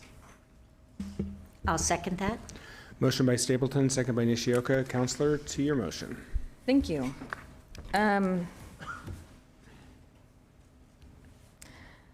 This was a part of the job that I was really hoping to avoid. You know, it was really moving and important, and yeah, it was moving and important to have the folks come down and testify tonight in support of the different areas that they are advocating for. These are all, I view every single service that the City of Salem provides as critical. And I couldn't help but think, I so wish you could have come down here 9 months ago when I was trying so hard to avoid this situation. And for those of you who pay attention, I spent, I think, all of last year trying to figure out a way to avoid this situation. I think you and I had our first conversation in January where you asked me to kind of help guide this effort as we move forward. And so I tried everything within my power to avoid the situation, but we are here now. And there is no way around it. And so the best path for me now is straight ahead. And although it is devastating, and I am devastated by the cuts now and to come, and I know that this is not a short-lived thing. We heard about that a little bit tonight. It will take time for the Revenue Task Force to do their work. It will take time for this committee or this council here to come to a good place to move forward again. And then, of course, we'll need to go to the voters. And that is a huge lift in and of itself. I hope that the work we've done over the last year to highlight the very real position that the City of Salem and every city across Oregon is in because of Measures 5 and 50 and our broken tax system. I hope that that work has helped lay a foundation for the next efforts that we are going to have to take as a council, the next steps to go to voters. I am not, for somebody who claims to be forever optimist, I will say this, I'm not really optimistic about finding a path forward right away. But I do honestly think that the community will rally, and I think that we will find a path forward, and I think that we will get to yes. And this last year and this year, no matter how hard it is, are all necessary steps in finding solutions to our budget issues. And it will be years of reduced services and strains, further strains on our staff. And I don't take that lightly, but I have tried, and we are here now, and we'll move forward, and sadly take the next steps that are necessary in the process. Thank you, Councilor. Is there further discussion? Councilor Nishioka. Thank you, Mayor Hoy. This is very painful, and I have been telling my neighborhood associations that these cuts will be painful, and until we find additional revenue, there's not anything else that we can do. And so I agree that I hate to not have our staff fully staffed to do the work that's necessary. But unfortunately, we have not achieved the community to understand that and come forward. So hopefully we will find that soon and work back to fully fund our city. Thank you, Councilor. Further discussion? Councilor Varney. Thank you very much. Yep, this is really difficult. I think we saw this coming. Salem is growing and it needs more services. I was so excited to get look at maybe getting a couple more park rangers, because one park ranger for all of our 90 parks is kind of crazy. And then the compliance officers, having one for each ward, that's something that we really needed, and now we're not going to have that. And police officers, yeah, we need more police officers. I understand that. But we also need to be able to recruit and retain and be competitive, and that all costs money too. So you've got the positions, these are really difficult decisions. Our general fund pays for people power, and these reductions just mean that we can't employ as many people. So I just wanted to say, this is really painful, but it's the first of potentially others. Thank goodness we're all, we're all just thoughtful. We all care so deeply about our community and Salem, and these decisions are just difficult. And thank you, Councilor Phillips, for what you said earlier. I think that echoes exactly the way I feel. Thank you. Thank you, Councilor. Further discussion? Councilor Gwynn. I just wanted to say that it is tough, but I simply cannot support reduction to public safety. I just can't. Do you have an alternative motion? I don't. Okay, thank you. Is there further discussion? I would just like to say we should not be cutting police officers. We should not be cutting firefighters. We should not be cutting library hours. Those are things the city is supposed to do. We should not be doing this. We should not be in the position to have to do this, but we are. Because our property tax system is broken, and it has been broken, which is exactly why I was testifying this morning in front of the House Revenue Committee to try to find more revenue, and why I work every day to try to find more revenue, because we have cut and cut and cut. And here we're going to cut some more, and it's not right. But it's what we're elected to do, is to make these difficult decisions. So here we are. Further discussion? Will the recorder please call the roll? Councilor Stapleton. Aye. Councilor Nishioka. Aye. Councilor Phillips. Aye. Councilor Gwynn. Nay. Councilor Gonzalez. Aye. Councilor Hoy. Nay. Councilor Nordyke. Nay. Councilor Varney. Aye. Mayor Hoy. Aye. Motion passes.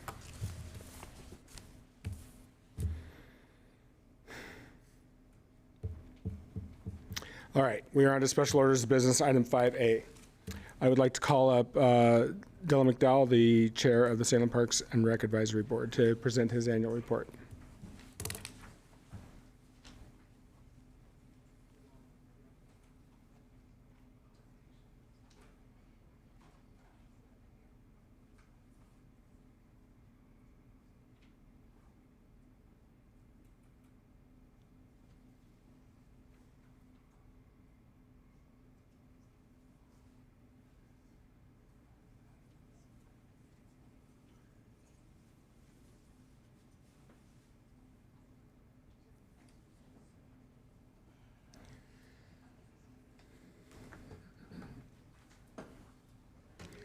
Dylan, I hope you've got some comedy built into this show, because we need to lighten this mood.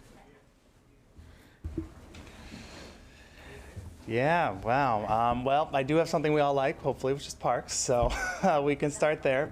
I appreciate all of your work on this. I'm Dylan McDowell. I am actually now the vice chair of the Salem Parks and Recreation Advisory Board as of about a week ago. We had our elections. I've been on the board for several years now and have termed out of the chair role. And so my colleague Keith Norris is now the chair and I'm the vice chair. So we did a little swap there. So I'll still continue to help out, and you'll get to see some of Keith going forward, which will be nice. You may have seen in the presentation or the report we sent, it's only a page this time. Usually it's about 8 pages, and so I worked really hard with staff to condense that down to make it something hopefully you all read. And maybe like that with the presentation today, I'll try and be somewhat concise, knowing that you all have been here for a long time. So I appreciate you all making space for this and for giving me some time to talk about parks. Go forward here. So I think most of you know about SPRAB, Salem Parks and Recreation Advisory Board. A lot of text on this screen. But I really like this word at the top here on the duties, that we are a catalyst for our parks and recreation system. And so really that's what we're here for. We're here to provide recommendations, advice, to be your support, to take ideas in from the community, and to help make good things happen with our wonderful resources. There has been some form of a Parks and Recreation Advisory Board for almost 75 years, which is pretty incredible. And so it's a fun little history slide that we like to include each time. It's changed over the years, but it's really fun to see that this mission continues, the dedication continues, and that our ability to keep working and promoting parks continues as well. So I'm going to walk through some things that we did in the last year, and then a couple goals that we have for the coming year to make you all aware and to highlight some of the things that have happened. First and foremost, we had the incredible honor of having our very first council liaison position with Councilor Varney. This was really wonderful because one of our goals has been to really integrate SPRAB more closely with council and make sure that we're working closely with you all, hearing some of the things you're working on, bringing our issues forward to council so you know what's happening, and really making sure there's a chain of communication constantly taking place. So we're very grateful for Councilor Varney joining so many of our meetings, providing updates, and bringing information back to all of you.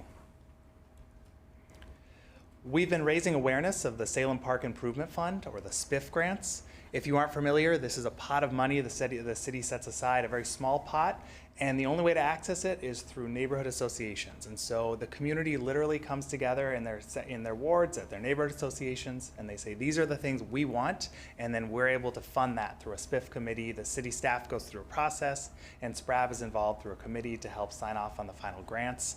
And this funds everything from soccer goals, to murals, to shade in different play structures, to benches, and so really nice park amenities that folks can go out there, they can enjoy, and they've selected themselves, which is really, really unique, and I think something special we have. So this year we had a record number of applications, and part of that is that we focused really heavily on outreach to the community. So one of my goals as chair of SPRAB has been visibility, so working more closely with all of you, and working more closely with the folks across the great city. We did outreach and listening sessions to almost every single neighborhood association. So we divided these up, and each of us took about 2 or 3 neighborhood associations, and we gave a presentation to them where we talked about what SPRAB is, how they can participate, how they could volunteer in our parks, and then most importantly, how their neighborhood association can be engaged. That includes SPIF grants, accessing funds. That includes the CIP process, which you all work on. And so hopefully more and more neighborhood associations can raise their voice about things they care about to be part of that budget conversation. But really, these direct outreach opportunities, it helped lift up some ideas and things that we're hearing from the community. You know, sometimes you're at a meeting and you say something and it might not make its way back to staff. But we were able to hear different ideas, and folks were able to talk to us, and we were able to bring small things back, whether it's someone whose daughter was trying to do youth volunteering and she wasn't sure how, so we were able to make a connection there. Some folks looking for regulations around different aspects of parks and or hours of different things. And so we were able to answer questions in a way that just provided some real community engagement. But most importantly, it was the fact that those SPIF grants, as a result, we had 12 proposals that we were able to support. That's 12 new amenities and parks across our city, which is pretty incredible. And so every year we hope to see that continue. We increased park access, and conversations around park access through the 10-minute walk campaign.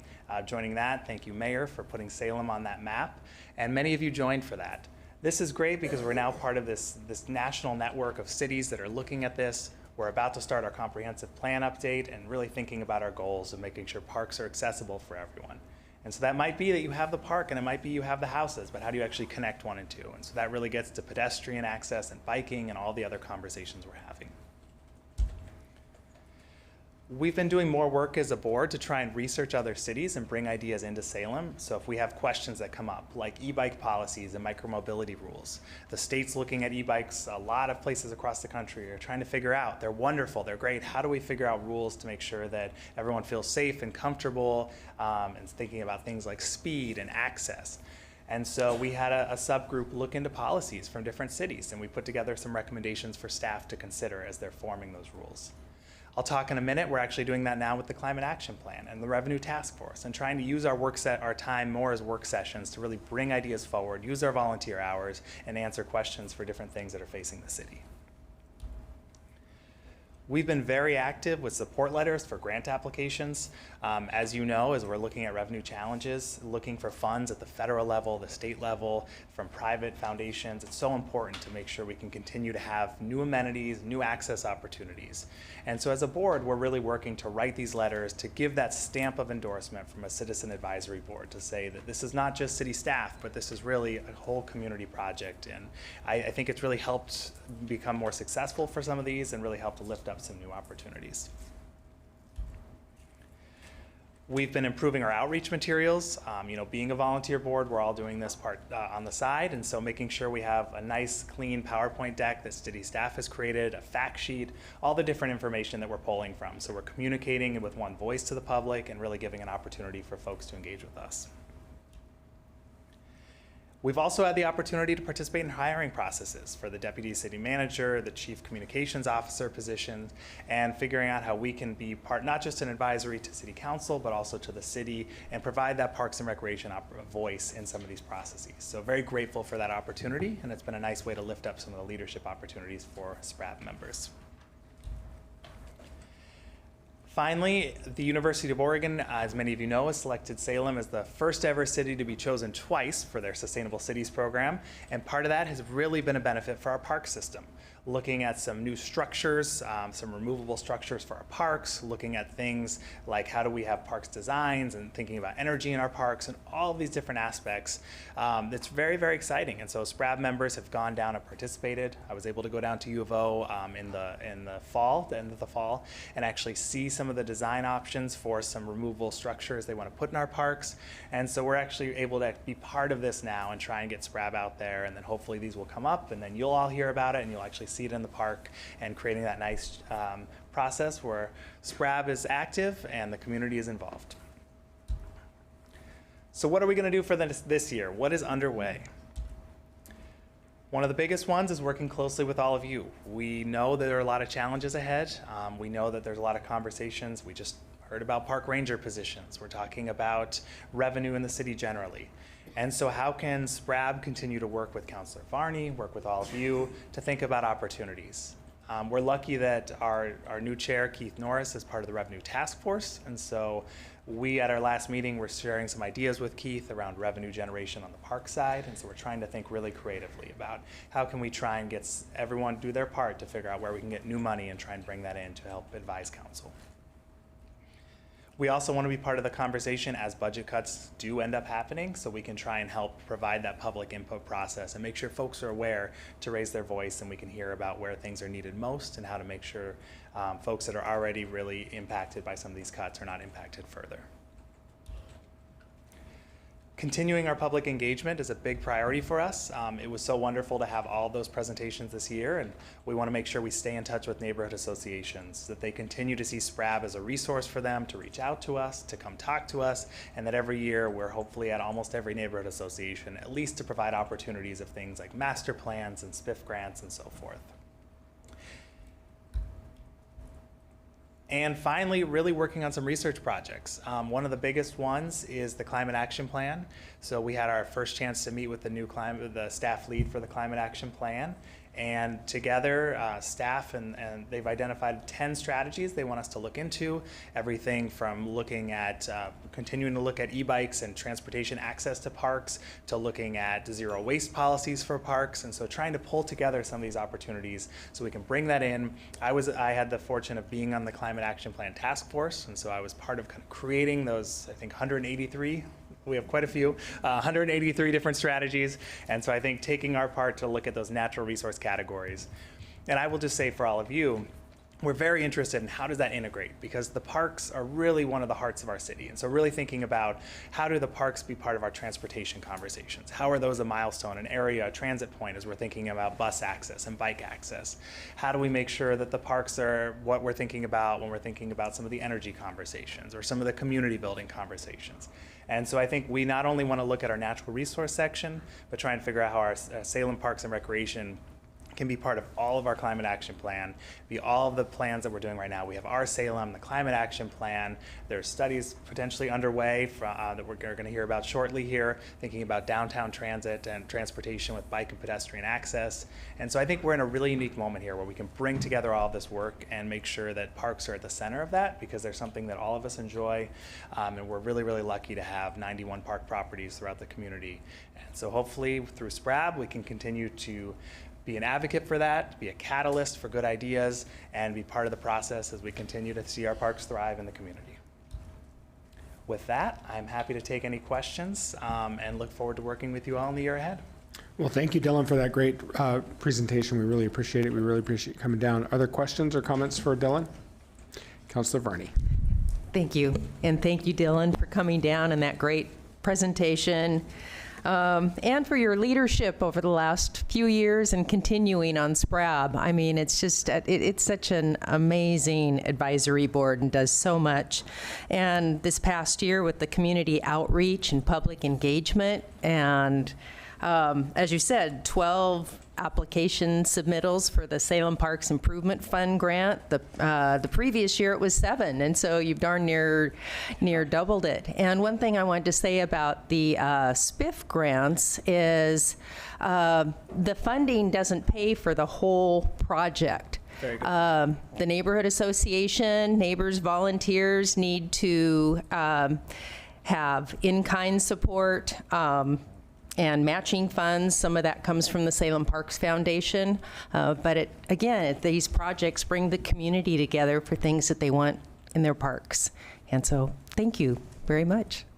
Thank you, Councilor. Councilor Phillips. Just briefly, I also wanted to say thank you. I thought it was really cool that not just your service over the past few years personally, but the body that you're on, going out to the neighborhood associations to increase communication and awareness of what you do. That was really memorable when you guys came to Morningside. So I really appreciated those efforts and all that you guys have done. Thank you very much. Councilor Stapleton.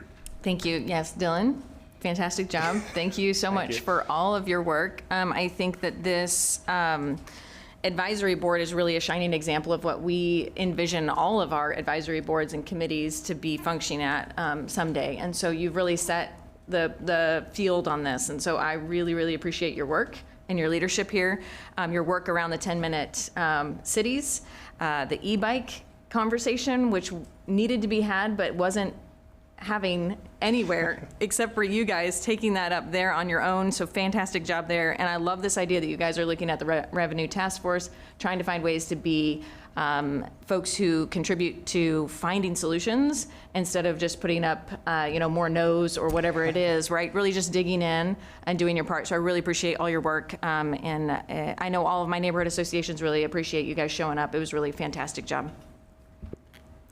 Well, thank you. Lots of work to do in the year ahead, but we're looking forward to working with all of you on it. Councilor Gonzalez. Dylan, great job as always, but I don't know if you know what I'm going to ask you. Yep, I do. What's going on in Northgate? It's a good question. No, in Northgate's little by little, taken care of. But activities for teenagers, growing up in Salem, my kids growing up in Salem, we really needed those spaces as they were little. No cost, super important for us as we were trying to raise a family. But I lost some of my kids around the teenage years. It wasn't the same. We couldn't take them to the park. There just wasn't something that drew them there. Yeah. But then as you become young parents, once again, you're back. But there's like a gap there. And I think our teenagers are the ones that really need us the most right now. So any updates on that? Yeah, great question. I think one thing I've been really excited to see is with the SPIF grants, there's been some very youth-oriented and kind of things that can be used by teenage projects. So soccer goals being a big one is that several parks have put in soccer goals. Some of these art projects, like the mural that you saw up there, a lot of those are very community-driven with a lot of youth getting involved, which has been really exciting to see. And then one that came up the other day is with the Climate Action Plan, trying to lean into citizen science more was really exciting. And so a lot of folks maybe have used the iNaturalist app, but trying to get, I think last time you mentioned geocaching was something that you've been in, that you and I think maybe it was your daughter were participating in. And so thinking about how can we use some of the digital age to actually get folks out into parks and maybe is that a way to gamify that a little bit, but also to get some big data in there for us in terms of things like temperature, et cetera, but trying to use kind of that geocache model to tie into some citizen science and have that be something City of Salem is actually promoting and trying to get people out into the parks.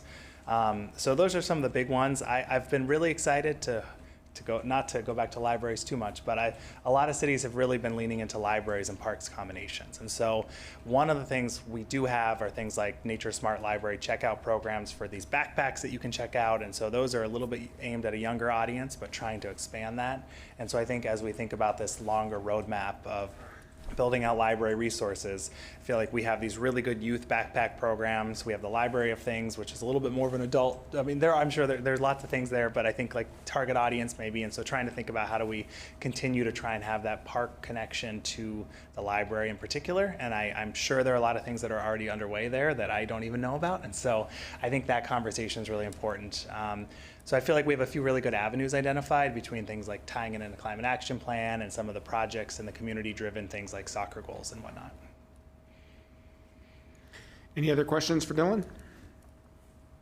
Thank you so much for your presentation, and thanks for taking your time this evening with us. We appreciate it. Thank you all so much. Have a great night. Counselor?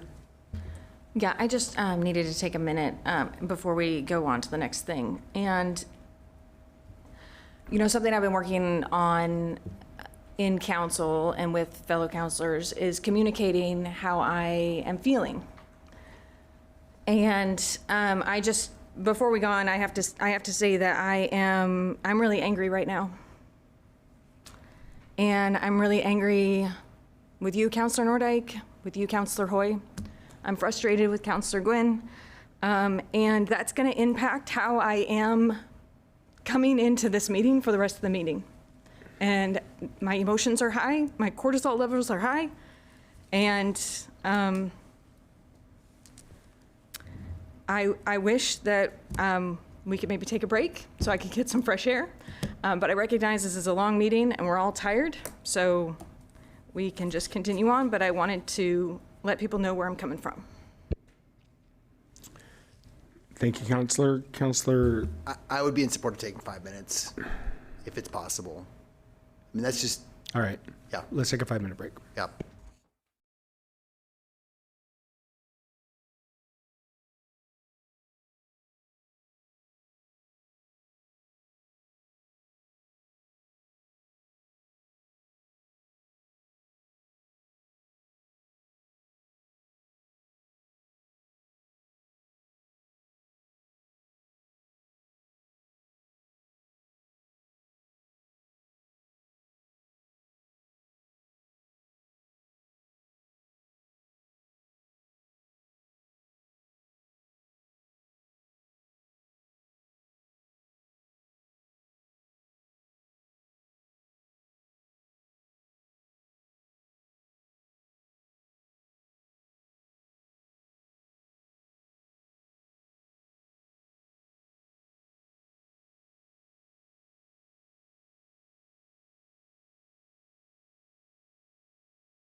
To order as soon as CC Media is with us, it looks like. So we are on to item 5B. Councilor Nishioka, that's you. Thank you, Mayor Hoy. I move to direct staff to provide a staff report to council outlining the requirements and process to modify the city's public art regulations to allow the temporary display of public art. Second. Motion by Nishioka, second by Stapleton. Councilor, to your motion. Thank you again. The proposal seeks to increase the public display of art in our community. Currently, murals and other artworks are considered signs under the sign code and are subject to limitations in the number, size, and location. The city's public art code allows permanent display of art and is exempt from the sign code. In order for the art to qualify under the city's program, it must be approved by the Public Art Commission, and the city must own the artwork. This motion directs staff to investigate the potential changes to the city's public art program, including amendments to the city code, to allow temporary display of art approved through the Public Arts Commission. Art displayed publicly meets the definition of a sign under the sign code. Sign is defined as a thing that is designed, used, or intended to attract attention to the public. And SRC 900.015 exempts public art and murals that are owned by the city. For murals, the city obtains an easement agreement for a 7-year period. This motion directs staff to investigate ways to allow for a shorter time period to allow murals and other artworks to be publicly displayed. There are grant opportunities for temporary art projects. Temporary art projects will increase cultural and community involvement in projects within our neighborhoods and parks. A thriving art scene can stimulate economic growth by attracting tourists, supporting local businesses, and creating job opportunities. Community art projects provide opportunities for relaxation, stress release, and emotional expression, contributing to an overall wellness and quality of life. In summary, temporary and community art is a powerful social, cultural, and economic enrichment tool. It brings people together, beautifies spaces, and empowers individuals to create positive change within their community. Thank you, Councilor. Is there further discussion? Councilor Nordyke. Thank you. I just want to say I'm all in. I love this. Thank you. I look forward to seeing a staff report on this if the motion passes. As you know, I too am a big supporter of public art, and I appreciate you bringing the motion. You have my support. Councilor Stapleton. Yes, I too am very excited. I saw this. You emailed me about it, and I was cheering. City Attorney Dan Atchison, we are chipping away very slowly at this. And I couldn't be more pleased. In fact, this is one of the reasons I'm running for re-election, is to continue to chip away at this. And so we are a city covered in art, and I can't wait for it to happen. Further discussion? Councilor Gwynn. I just wanted to say I too support this, and I'm very excited. Further discussion? All right, will the recorder please call the roll? Councilor Nishioka. Aye. Councilor Phillips. Aye. Councilor Gwynn. Aye. Councilor Gonzalez. Aye. Councilor Hoy. Aye. Councilor Nordyke. Aye. Councilor Varney. Aye. Councilor Stapleton. Aye. Mayor Hoy. Aye, motion passes. All right, we're on to item 5C. Councilor Stapleton. Thank you. I move to direct staff to conduct a study to gather recommendations to increase pedestrian and bicycle safety and access within Salem's downtown core, specifically including an analysis of pedestrian lead times at intersections and the feasibility of reducing speeds to 20 miles per hour. The study should build upon the recommendations of the Central Salem Mobility Study and coordinated with work on designating downtown as a walkable mixed-use area, implementation of the Vision Zero, and associated updates to the TSP, or Salem Transportation System Plan.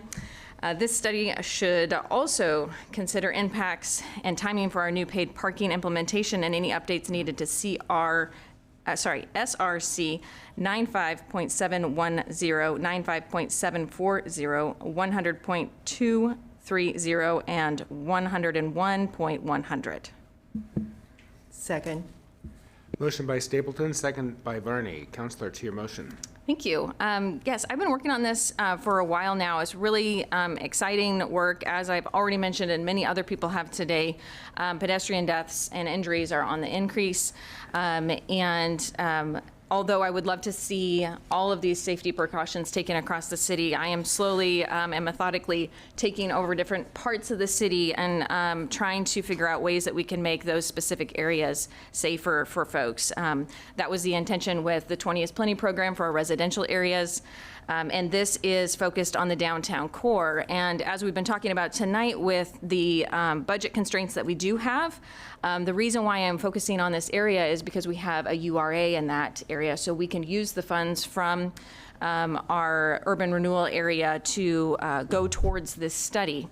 And with that in mind, I did go and attend their meeting, and they did approve and moved $200,000 of their budget to a line item to cover the cost of this study for this coming year.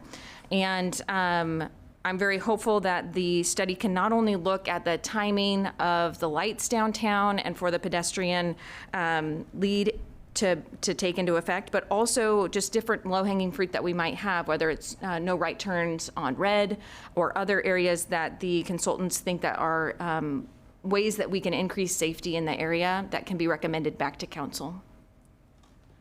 Thank you, Councilor. I just have a question about something you said there. You said you went to their meeting and they moved money. Who's they? Sorry, the URA. So the advisory board? The advisory board, okay. where it was fantastic because staff recognized that I was doing this and then asked me to attend their meeting. They were doing their budget meeting at the same time, and so they were able to hear my arguments for this. We're in full agreement. The last time that we've done a study like this was in 1997. And so they agreed that it was far past time that we take a look at the traffic patterns and how many folks were driving through our downtown. So they were in full support and have allocated that funding already. So I'm very excited about their support. Thank you. Councilor Nishioka. The Downtown Advisory Board. Sorry. That's where we went to do the Downtown Advisory Board. Did I say the wrong one? Yeah, so not sorry. the Urban Renewal Advisory Board, then it was the Downtown Advisory Board. I'm so sorry. It's all right. It's a long night. I don't know if I... No worries. Chemical levels in my brain. So it's the Downtown Advisory Board, DAB. Yes, and Thank you. and so I went with. We shared the Downtown Advisory Board, and I'm in full support of this. We really do need to figure out ways to move pedestrians more safely through downtown, and the advisory board was on board with it. Thank you. Councilor Phillips. I support this wholeheartedly. It's not, I mean, it's so good to make it safer for pedestrians and bicyclists, but that in many ways is just like an indicator for it being safer for everybody, because they're our most vulnerable. So this will, in my opinion, give us a likelihood of having data-driven ways of making it more safe for all modes of travel in our downtown core. I think it'll be an economic boon. It'll encourage more people to invest and live downtown, and it will help us have, a more thriving, safe downtown. Again, speed kills. I think that looking at lowering the speed, I'm just so, I think that we've already determined as a body, I think close to unanimously, that we should go to 20 is plenty, or the Vision Zero model. I serve on the SCATS MPO organization, and I'm on the subcommittee with Chair Stapleton for the safety committee there. And the staff had us watch a video. Like, we live in America, people die in car crashes, people die as pedestrians. What's acceptable? And they interviewed random people on the streets. I think it was in Seattle. And, people were like, I don't know, 100, 1,000. And then they asked the question, how many of your family members are you okay losing? And then everybody said, none. Obviously none. So I think that this is just more work in that direction of trying to build a future where we can try to achieve that aspirational goal. Thank you, Councilor. Further discussion? Councilor Nordyke. Thank you. I didn't see in the motion where the funding would come from. Can you please elaborate? I was a little confused. Is it urban renewal area money? It would be helpful if it's going to cost $200,000. I'd like to know where the money is coming from, and I would love to see that in a report and in a request for an ask in the future. Josh Eggleston, Chief Financial Officer. What I'm assuming is happening is that the Downtown Advisory Board is included in their budget recommendation, which the city manager will roll into his proposed budget for the Urban Renewal Agency. So you'll see that here in the upcoming budget cycle. So to be clear, it would be urban renewal area funds, not general funds? That is correct. Yes. Okay, thank you. That's information I need to know before I vote on matters like this. Thank you. Thank you, yes, and thanks for bringing that up. I didn't want to say it at the meeting right now, but I did send discussion points to be included in this motion, but they weren't included in the agenda, so I apologize. Should have looked at that earlier and gotten that corrected before the meeting. But yes, as I stated earlier, I understand the budget constraints, so I would not do something that would take money from the general fund at this point in time. Working where we do have money is where I've decided to focus my energy. Further discussion? Councilor Hoy. I'm just curious, but do we have to do something to add those discussion points to this public record, or? If I may, it depends on the timing. If you want it to start before the fiscal year change, that's something that needs to come to the Urban Renewal Agency Board. If you're okay with it happening after July, then it could roll into the budget process. I think that her question was more about the talking points that Councilor Stapleton referenced, and I would just say that the councilor could email them to the city recorder and they could be included. Yeah, if she's so inclined. I'm happy to do that. Just to clarify, you could put them in with our public comment or something, couldn't you, if she sent in additional information about her motion? We can provide them to council. That's fine. Great. Okay. Councilor Gwynn. So I'm moving forward cautiously because I don't want to frustrate you. But it seems like the decision's already made. I mean, if you've already gone to the, it just feels like this is, and don't get me wrong, I don't want to see anyone perish on our streets. I don't want to see people die because they're hit by a car. I don't want people to die by suicide or homicide, or I don't want anyone to die. So let's be clear there. But it feels like this is just kind of a motion that we're going through and that the decision's already made. Could I maybe jump in there? And that's exactly why I asked the question I asked, because like when she said, well, she went to them and their budget, and so I wanted to know, like, who is that? Because I was thinking it would be the Urban Renewal Agency, which that's us. And I knew that we hadn't considered it yet. So that's why I was wanting the clarification as well. And I think that the Downtown Advisory Board is just that. They make it, they give us advice, and it sounds like they're going to do that. But the ultimate decision in terms of what would happen with the URA budget would be the Urban Renewal Agency, which is us. And that decision hasn't been made because we haven't taken it up. Could I add to that even further? Of course, yeah, it's your question. So I went to DAB and to get their support.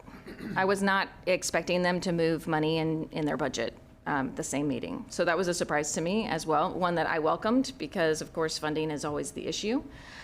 So they were in full support. They moved the money after my presentation. So that is going to be recommended to us, and we will be able to move that money back. If this fails, then obviously that would be a moot point. But that is just a recommendation from them to us. So I hate to nitpick, but you keep saying they moved money, and I don't think they actually did. Sorry. Did they? How they don't am I have any saying this authority wrong, to move money, Josh? do they? So they adjusted their recommendation to the Urban Renewal Agency Board. Okay, adjusted. Thank Is that you. better? They didn't actually make any changes. They're just going to change what they tell us. Okay. And then we'll make the ultimate decision. Yes.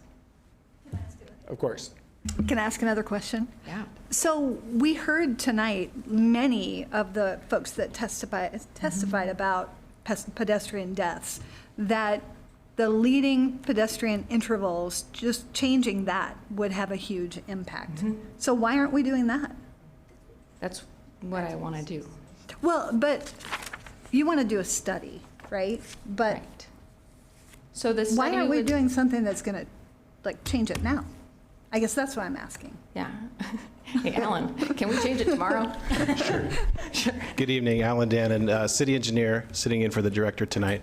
So there's two pieces that are specifically mentioned in the motion.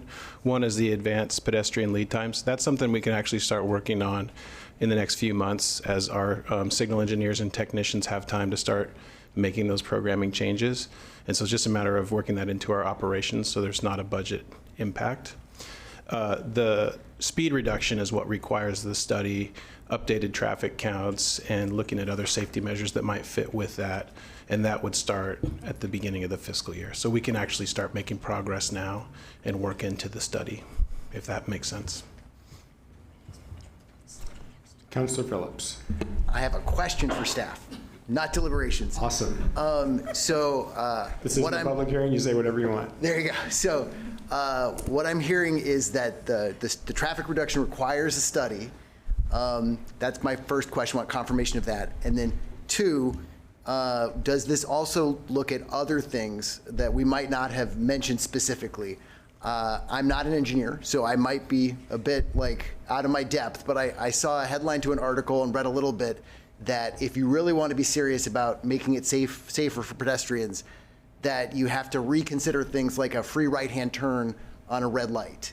So, is that incorporated in this, looking at those kind of, changes to make things as safe as possible? Yes, and I believe the councilor worded her motion in a way that she was hoping that we could look at all options like that, but speed reduction being sort of the foundation.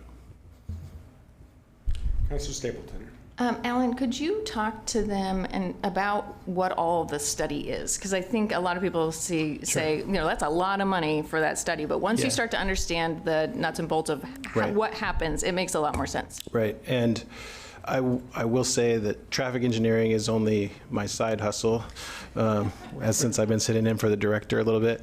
But what I would say is most of the work in the study is actually collecting data at each one of the intersections that we're going to study. So it's actually going out and performing the counts of the traffic and pedestrian and bike volumes, and that costs a few $1,000s per intersection. So if you move up to 40, 50 intersections or something like that in the downtown area, that's where most of the dollars come in. And then the consultants give us technical recommendations based on that data. I think people often are under the misunderstanding that somehow we can just change speed limits when we feel like it. And the truth is there's all sorts of rules and laws around that, and we actually can't. That is correct. There's a lot of guide rails around making speed changes. One of the most difficult lessons I learned when I first got elected to city council is we can't just change speed limits. Councilor Gwynn. So, Mr. Dannon, I think old age is getting to me. Now I forgot what I was going to ask you. Well, it is almost 9 o'clock, so. I know, right? Pumpkin. Dang it. Should we come back to you? Okay, maybe. All right. Councilor Nordyke. Thank you. I'm in support, generally, of a study regarding pedestrian and bicycle safety. Full stop. And I also don't want to get bogged down in process for the sake of breaking down process. However, since it would require URA money, I think procedurally you have to get approval of URA money before we can direct staff to conduct a study using URA money. So I'm wondering if we're putting the cart before the horse. I want to find a way to yes. But honestly, since this required $200,000, not a small amount of money in URA funds, I'm wondering if process-wise, would it not make more sense to ask council for that approval when we are putting on our URA hats? If it's possible to do it this way and approve the money later, I will be fine with that because I want this to proceed. But I do want to point out that procedural issue. I wonder if that might make it more palatable for some of our colleagues. Who's equipped to take that one? Ms. Anderson Ogilvy, Mr. Eggleston, Mr. Atchison, Ms. Nambouri. I'll take a stab at it, All Mr. right. Mayor. Dan Atchison, City Attorney, and I'm going to turn it over to Alan Dannon. Well, the reason I ask you, Alan, is I know that the councilor had discussions with Brian Martin on this. I don't know what your schedule is for this study if this motion were to approve, but I'm assuming it would come when the funds are allocated. Yes, that's correct. So implementation is contingent upon funding. Correct. If I may, with the exception of the pedestrian lead times, we can start working on that now.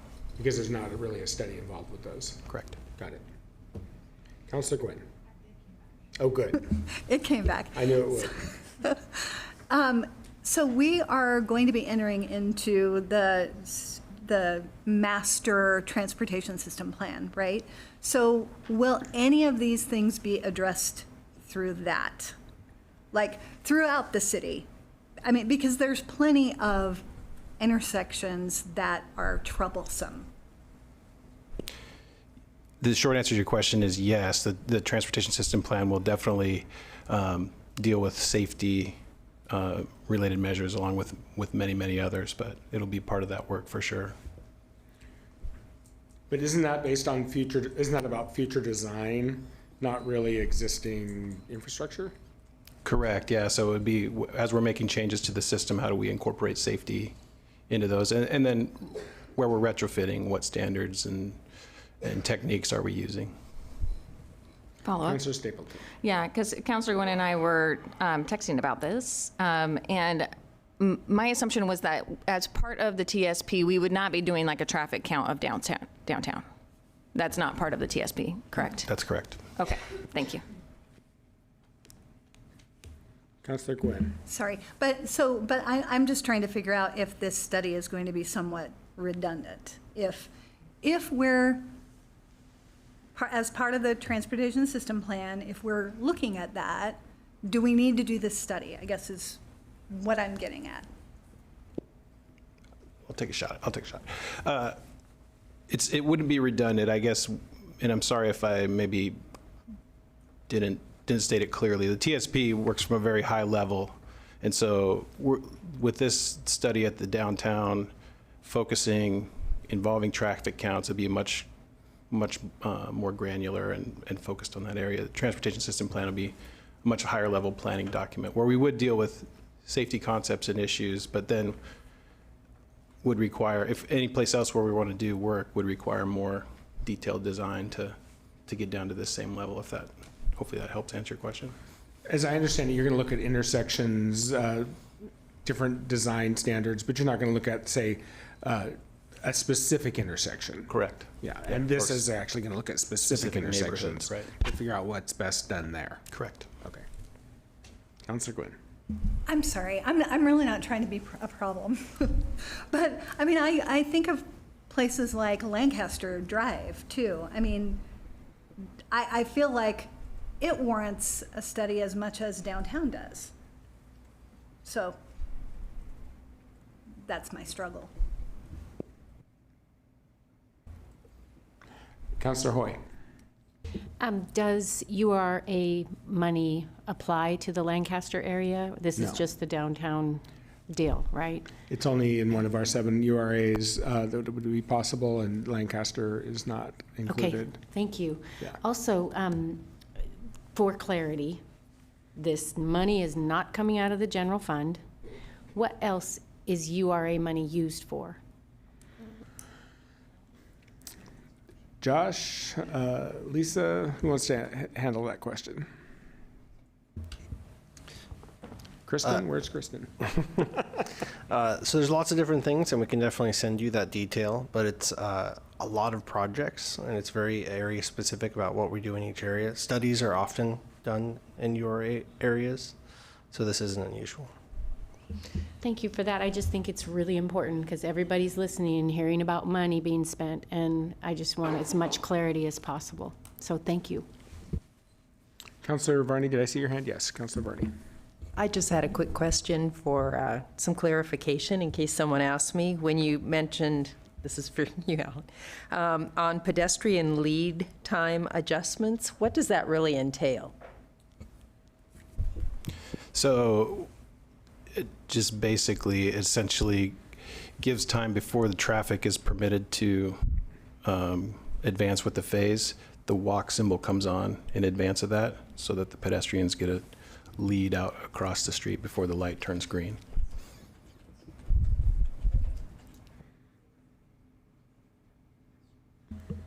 Councilor Stapleton.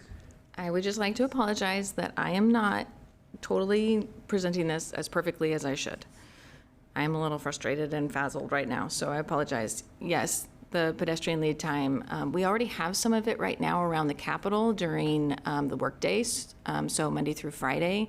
Around the Capitol, when the light turns green, the pedestrians get a 2-second lead time on a lot of them.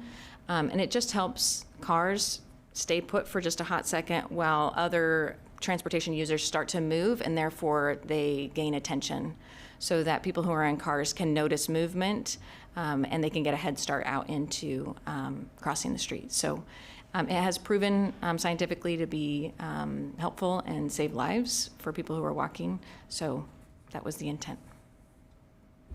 Councilor Phillips. I know we're getting late. Try to be brief. No, so we were getting late a long time ago. Fair. My comment here is, yes, there's a cost associated with this, but serving on SCATS, the local MPO for our region, I believe that some of the federal rules have changed in terms of like qualifying for federal grants, and having rules such as Vision Zero and trying to increase the safety for pedestrians and bicyclists actually increase the pools of money we can apply to. Is that an accurate, rough summarization of that? I'm seeing one head nod over there in staff row. I'm seeing Alan not wanting to make eye contact. Who's got an answer? Lisa Anderson Ogilvie. Sure. Hi, Lisa Anderson Ogilvie, your planning administrator. I used to be on the SCATS TAC until a month ago when I resigned and Eunice Kim has taken my place. That is an accurate statement. Many of the funding sources you have, the scoring has to do with safety and how you're improving safety on that corridor or intersection.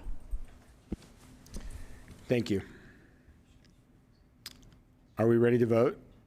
All right. Will the recorder please call the roll? Councilor Phillips. Yes. Councilor Gwynn. Aye. Councilor Gonzalez. Aye. Councilor Hoy. Aye. Councilor Nordike. Aye. Councilor Varney. Aye. Councilor Stapleton. Aye. Councilor Nishioka. Aye. Mayor Hoy. Aye. Motion passes. All right. We are on to item 5D, the assessment of equity in city programs and services. And I understand we have two presenters online, Annie Rose, and I can't read my own writing, I apologize, Maria Stroth. Did I get it? All right, take it away. I'm going to share my screen here. Is that working for everyone? Yes, thank you. Thank you. Hi, everyone. Hi, counselors. My name is Maria Stroth. I'm a manager here at Moss Adams. My pronouns are she, her, and I'm happy to present the results of the equity assessment that we completed earlier this year. The project scope included an assessment of equity as well as the development of 2 tools. The assessment aimed to assess the maturity of a sample of community-facing services and programs. So we used a case study approach to do this work. We worked with city leadership to identify 8 different programs and services across the city that were a representative sample of the types of programs in the city. Based on our review of these programs, as well as additional conversations with leadership and a review of other data and information, we prepared the observations and recommendations we have in our report. And we also prepared the development of some recommended DEI-related performance measures. We had 2 tools that we also produced as part of this work. The first is a toolkit that can be used by city staff to assess the maturity of community-facing services and programs and identify opportunities for improvement. This toolkit guides staff through a self-assessment so that they can start to think about what barriers folks in the community might be experiencing as they're interfacing with the community related to community-facing services and programs, and start to think about what sort of improvements to policies, procedures, and practices may be needed to advance that work further.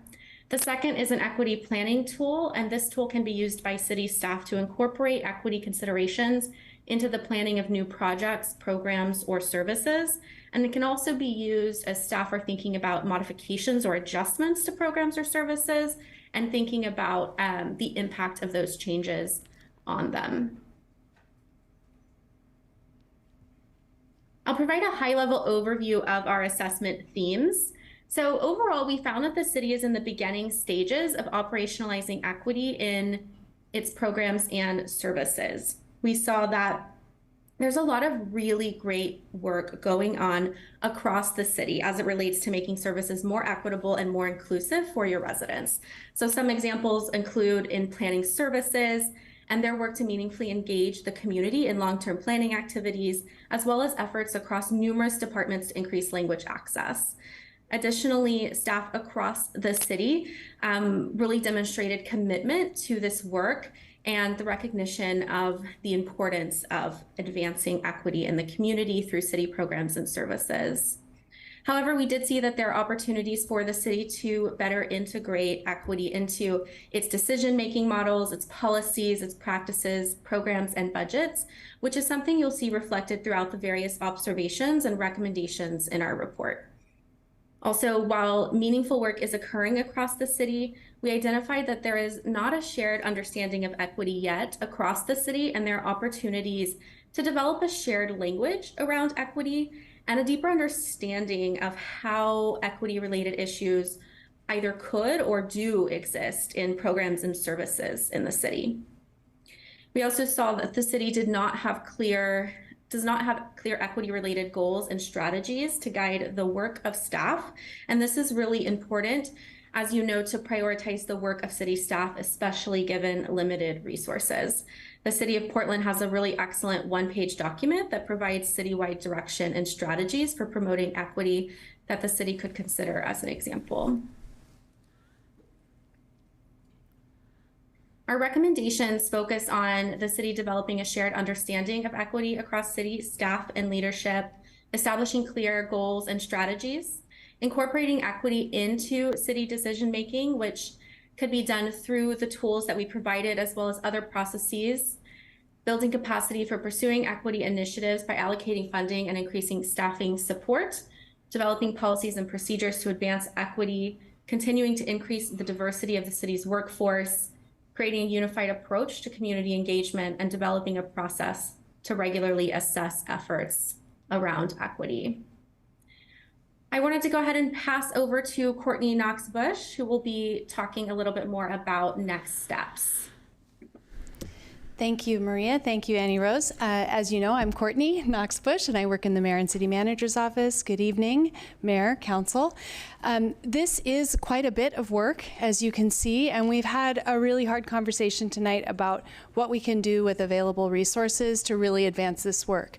And so the next two slides are an attempt to try to get us a little bit further within existing resources. And so what you'll see is for the primary recommendation, I've got these kind of ordered in what I think we can try to achieve in a rough timeline. So for the focus for 2024, we would be working on the first recommendation to develop that shared understanding.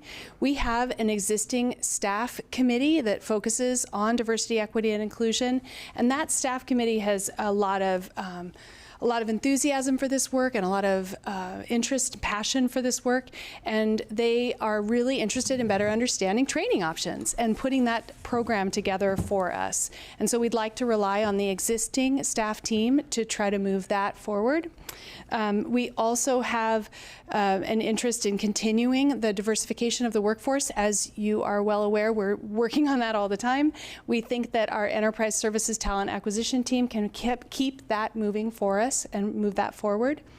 There's also a recommendation to develop that shared understanding about equity across the city and among leadership.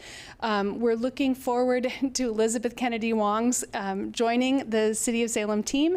Elizabeth joined as our Chief Communications Officer last week. This is day 8, 7, no, well, okay, day 6. And we're looking forward to having that capacity in the communications role to really advance how we're doing the community engagement that we've got in various places across the city working really well. We want to try to replicate that and advance that further. We're also going to be asking the staff-led DEI committee to further the partnerships that we've developed through the Equity Partnership Roundtable and really advance that work and lean in further too. We are trying to do more in other areas as well, and to really get into it further, we were hoping for the limited duration position to be advanced this evening. And so assuming that work, that person was available to us, we would be starting to really build the goals and strategies across the organization around equity beyond what you have in your annual work plan, the city council policy agenda, but really getting more detailed and specific. We think that will help us as well with that 5th recommendation on performance measures. Having some targets and some goals to aim to through those strategy conversations will really allow us to be better at knowing our baseline and furthering those all of those goals and strategies. And then we're looking more towards 24-25. That's a lot to try to do in the remainder of the year. So we're looking further into 24-25 and then again into 25-26 to do those other 2 really critical pieces of the recommendations out of this assessment. And that is really showing equity in all of our decision-making and policy and procedures. We're doing well, as many of you know, on the capital side of our project planning and in our plans themselves, the Parks Master Plan that's about to get going and those other works. But we are not, as you've just heard, seeing quite as much of a concerted effort, consistent effort in our external facing, community facing programs and services. And so that's what we really want to try to move forward in. And then on building capacity, that's the age-old question we're all working on right now. And that's something that we would be looking to do in 25-26 when we would be at the end of the limited duration position. Are there any questions about how we try to get all of this work moving within existing resources? Questions for staff or the consultants? Yeah, questions about the work we've done. Yeah. Councilor Nordyke.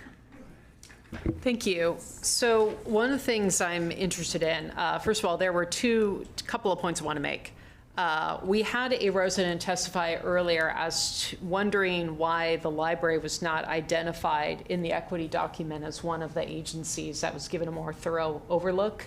I'm curious and that might be a better question for the consultants who conducted the study. But also, I'm just curious how we're going to be making cuts, and some of those decisions have already been made and more were made tonight. We need to think about how those cuts will have equity impacts. And also, if and when we identify folks for leadership opportunities within the city, how are we looking at equity for that? Because even small things, it starts with one worker getting that special assignment. And then that worker gets more special assignments. Then that worker becomes the lead worker. Then that worker becomes the next manager. And what can start as small individual decisions by your low-level management, your rank and file management, can have a big impact in terms of building those leadership pipelines over time. So those are my questions for you and for our consultants this evening. Thank you, Councilor Nordyke. Just a moment, Christian. I want to address the library issue first, and I know that Maria, you led a little bit with that in the beginning of your presentation, but would you go back to that point, please? Absolutely, yes. So we used a case study approach for this. So we worked with city leadership to identify 8 services and programs to assess as part of this work, and we used that assessment and analysis to really inform where was the city in terms of its DEI maturity, and what were some opportunities to start to advance and build the frameworks that are needed to sort of move DEI forward, specifically to community-facing services and programs. So absolutely hear the comment about library being a really important space where it's important to think about DEI in that context. And so as the city's moving forward and thinking about what programs to prioritize for the equity assessment tool to really take that tool and apply it to programs, that could absolutely be a program that could be prioritized moving forward. So, Councillor, I can respond to your question regarding leadership development through equity lens. So we actually started this process, I have to say, probably 4 years ago.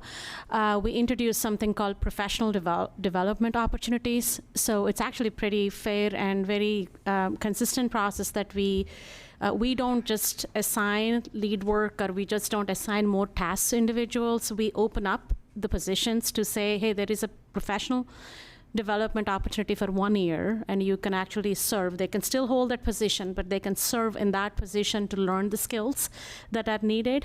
And that was actually used as a pilot program in the IT department, and then we introduced in the other departments. The police department has gone through that process for the DC recruitment recently.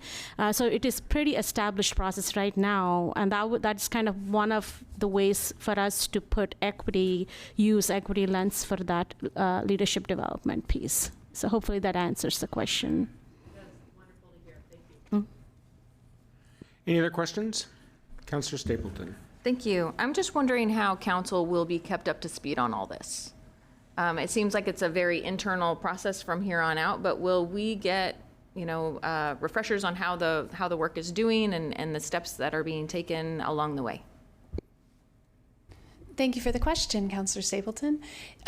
It is part of the commitment that this council has made through its annual work plan, and so that will be part of what you get a regular update on through the strategic planning and the policy agenda work. Great, thank you so much. Thank you. Councilor Phillips.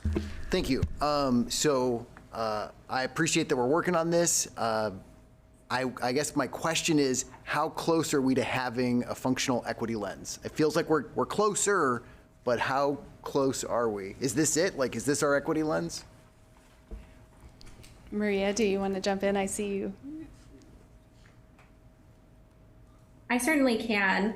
I think just sort of going back to some of our key themes in here, really where the city is really needing to develop a shared understanding of equity and develop that foundational work to start to be able to advance equity. So equity is happening in pockets, and really great work is happening across the city. And there's a really strong commitment from staff there, but really diving a little bit deeper and understanding across the different programs and services, how policies impact different communities, how the practices that we sort of do in our day-to-day work impact the community, really starting to understand that. What does that really mean? What does it look like? And operationalize it is sort of the next step for the city moving forward.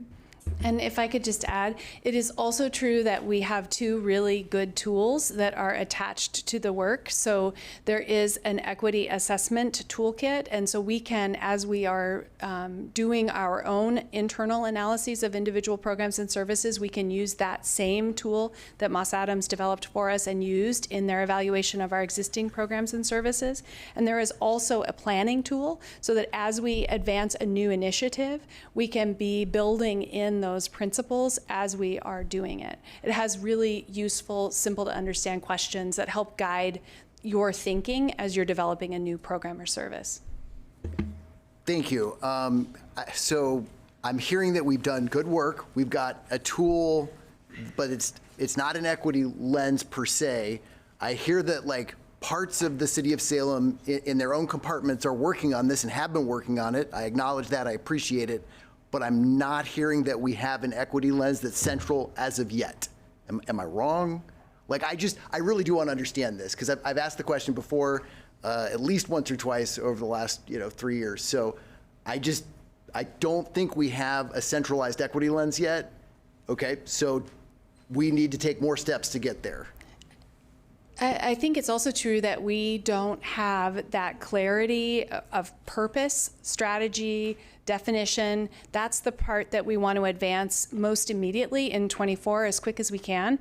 And once we have that foundation working and inviting council input, community input, we would be able to then have a clear set of strategies, some targets and some performance measures, and it would be it would be a currency that everyone can work within in comfort.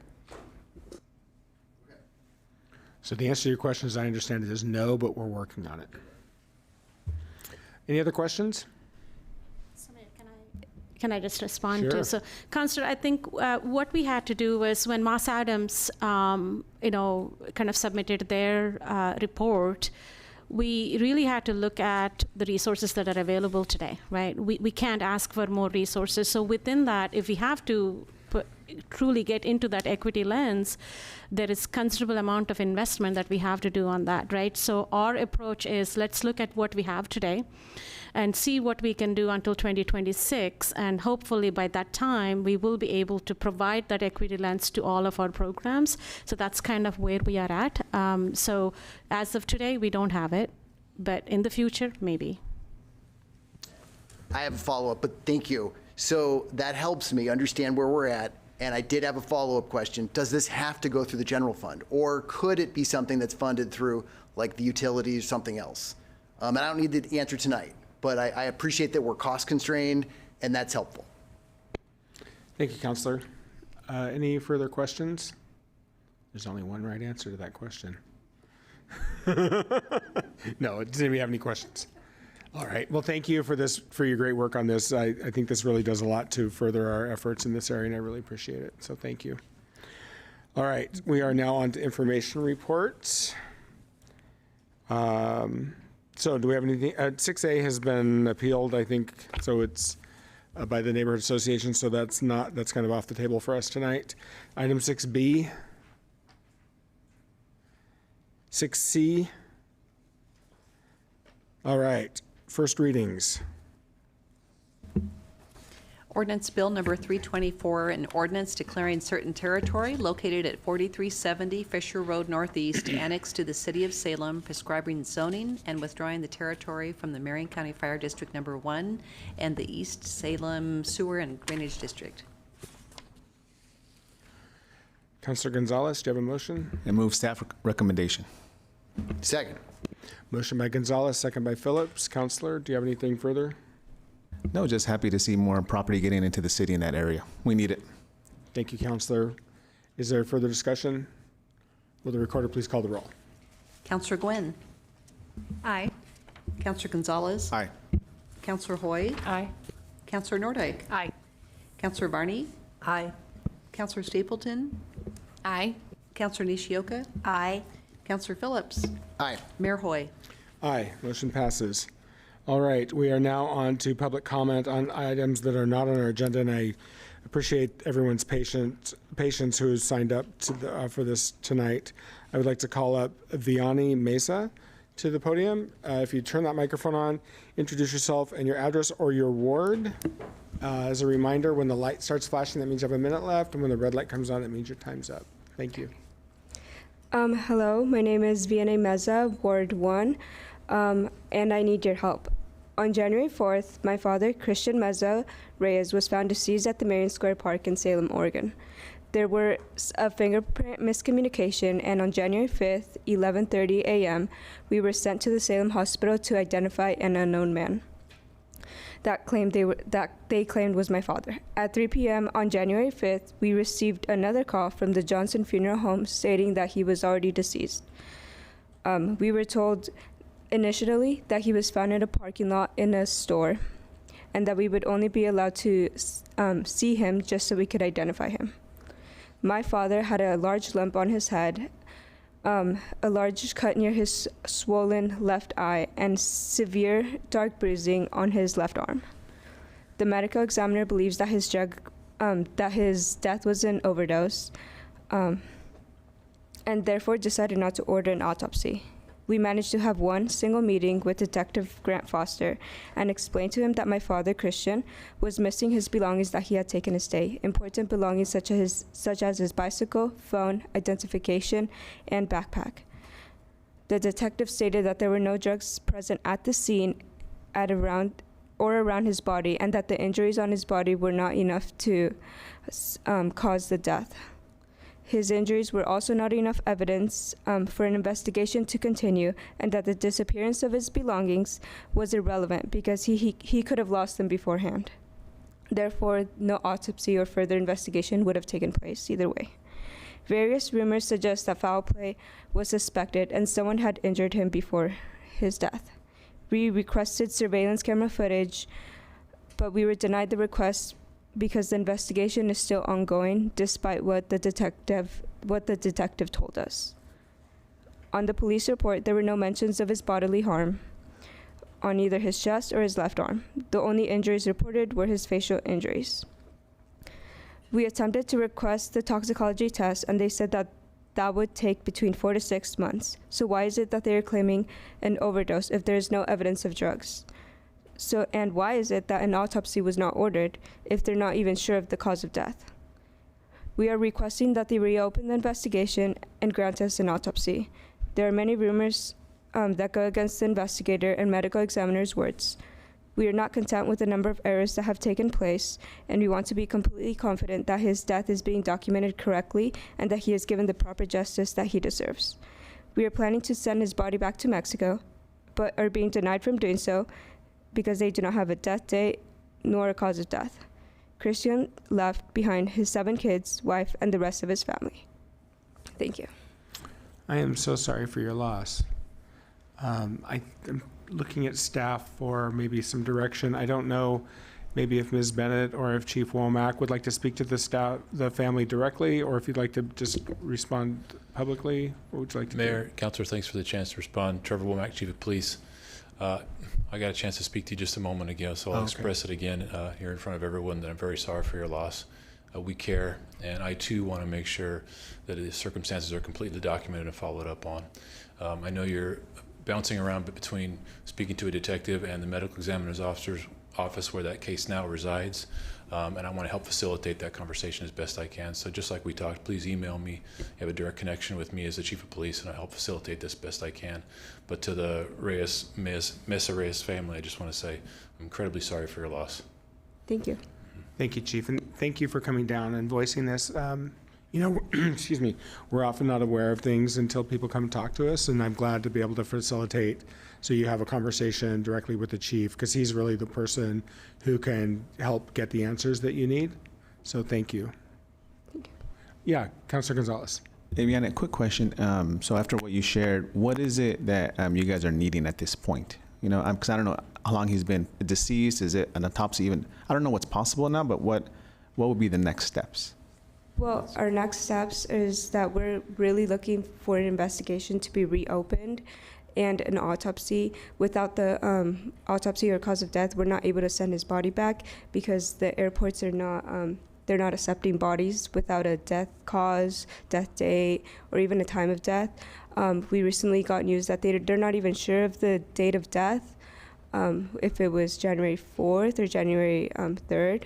So that's an even bigger issue that we're really confused about. Hopefully the chief will be able to help you sort that out with the medical examiner's office. Thank you. So, thank you. All right. Next up is Echo Dunham.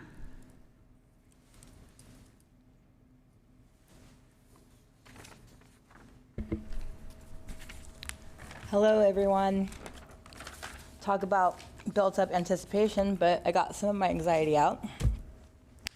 Hello, my name is Echo Dunham. I am currently residing in Morningside neighborhood, Ward 3. I'm here today on behalf of all alienated and abused children and their families. I'm requesting a proclamation for April 25th, which is Parental Alienation Awareness Day. I did email the mayor a month ago, and I'm checking on the status of that. In my hand for you in person is a hard copy of my earlier email. That's all I have to say, but I wanted to mention the library real quick because that hit home. I do have a soft spot for the library myself. After my then 3-year-old firstborn alienated son was abducted and taken from me for over a year back in 2005, our favorite and one of our most memorable and free spots for reunification was the public library, especially on cold, dreary days where the park wasn't permissible. That's it. Thank you. Thank you for your testimony. Can you just help me understand, just from a personal level, like what is parental alienation? When you say that phrase, what do you Parental mean? alienation is child abuse. I am wearing the shirt. April is the month of the child. Royal blue is the color of the child. April 25th is for Parental Alienation Awareness Day, which is basically somebody's child being taken from them, and there's nothing you can do, regardless of what you do. Okay, thank you. Thank you. Thank you for your testimony. All right, we have no further items before us, so we are adjourned.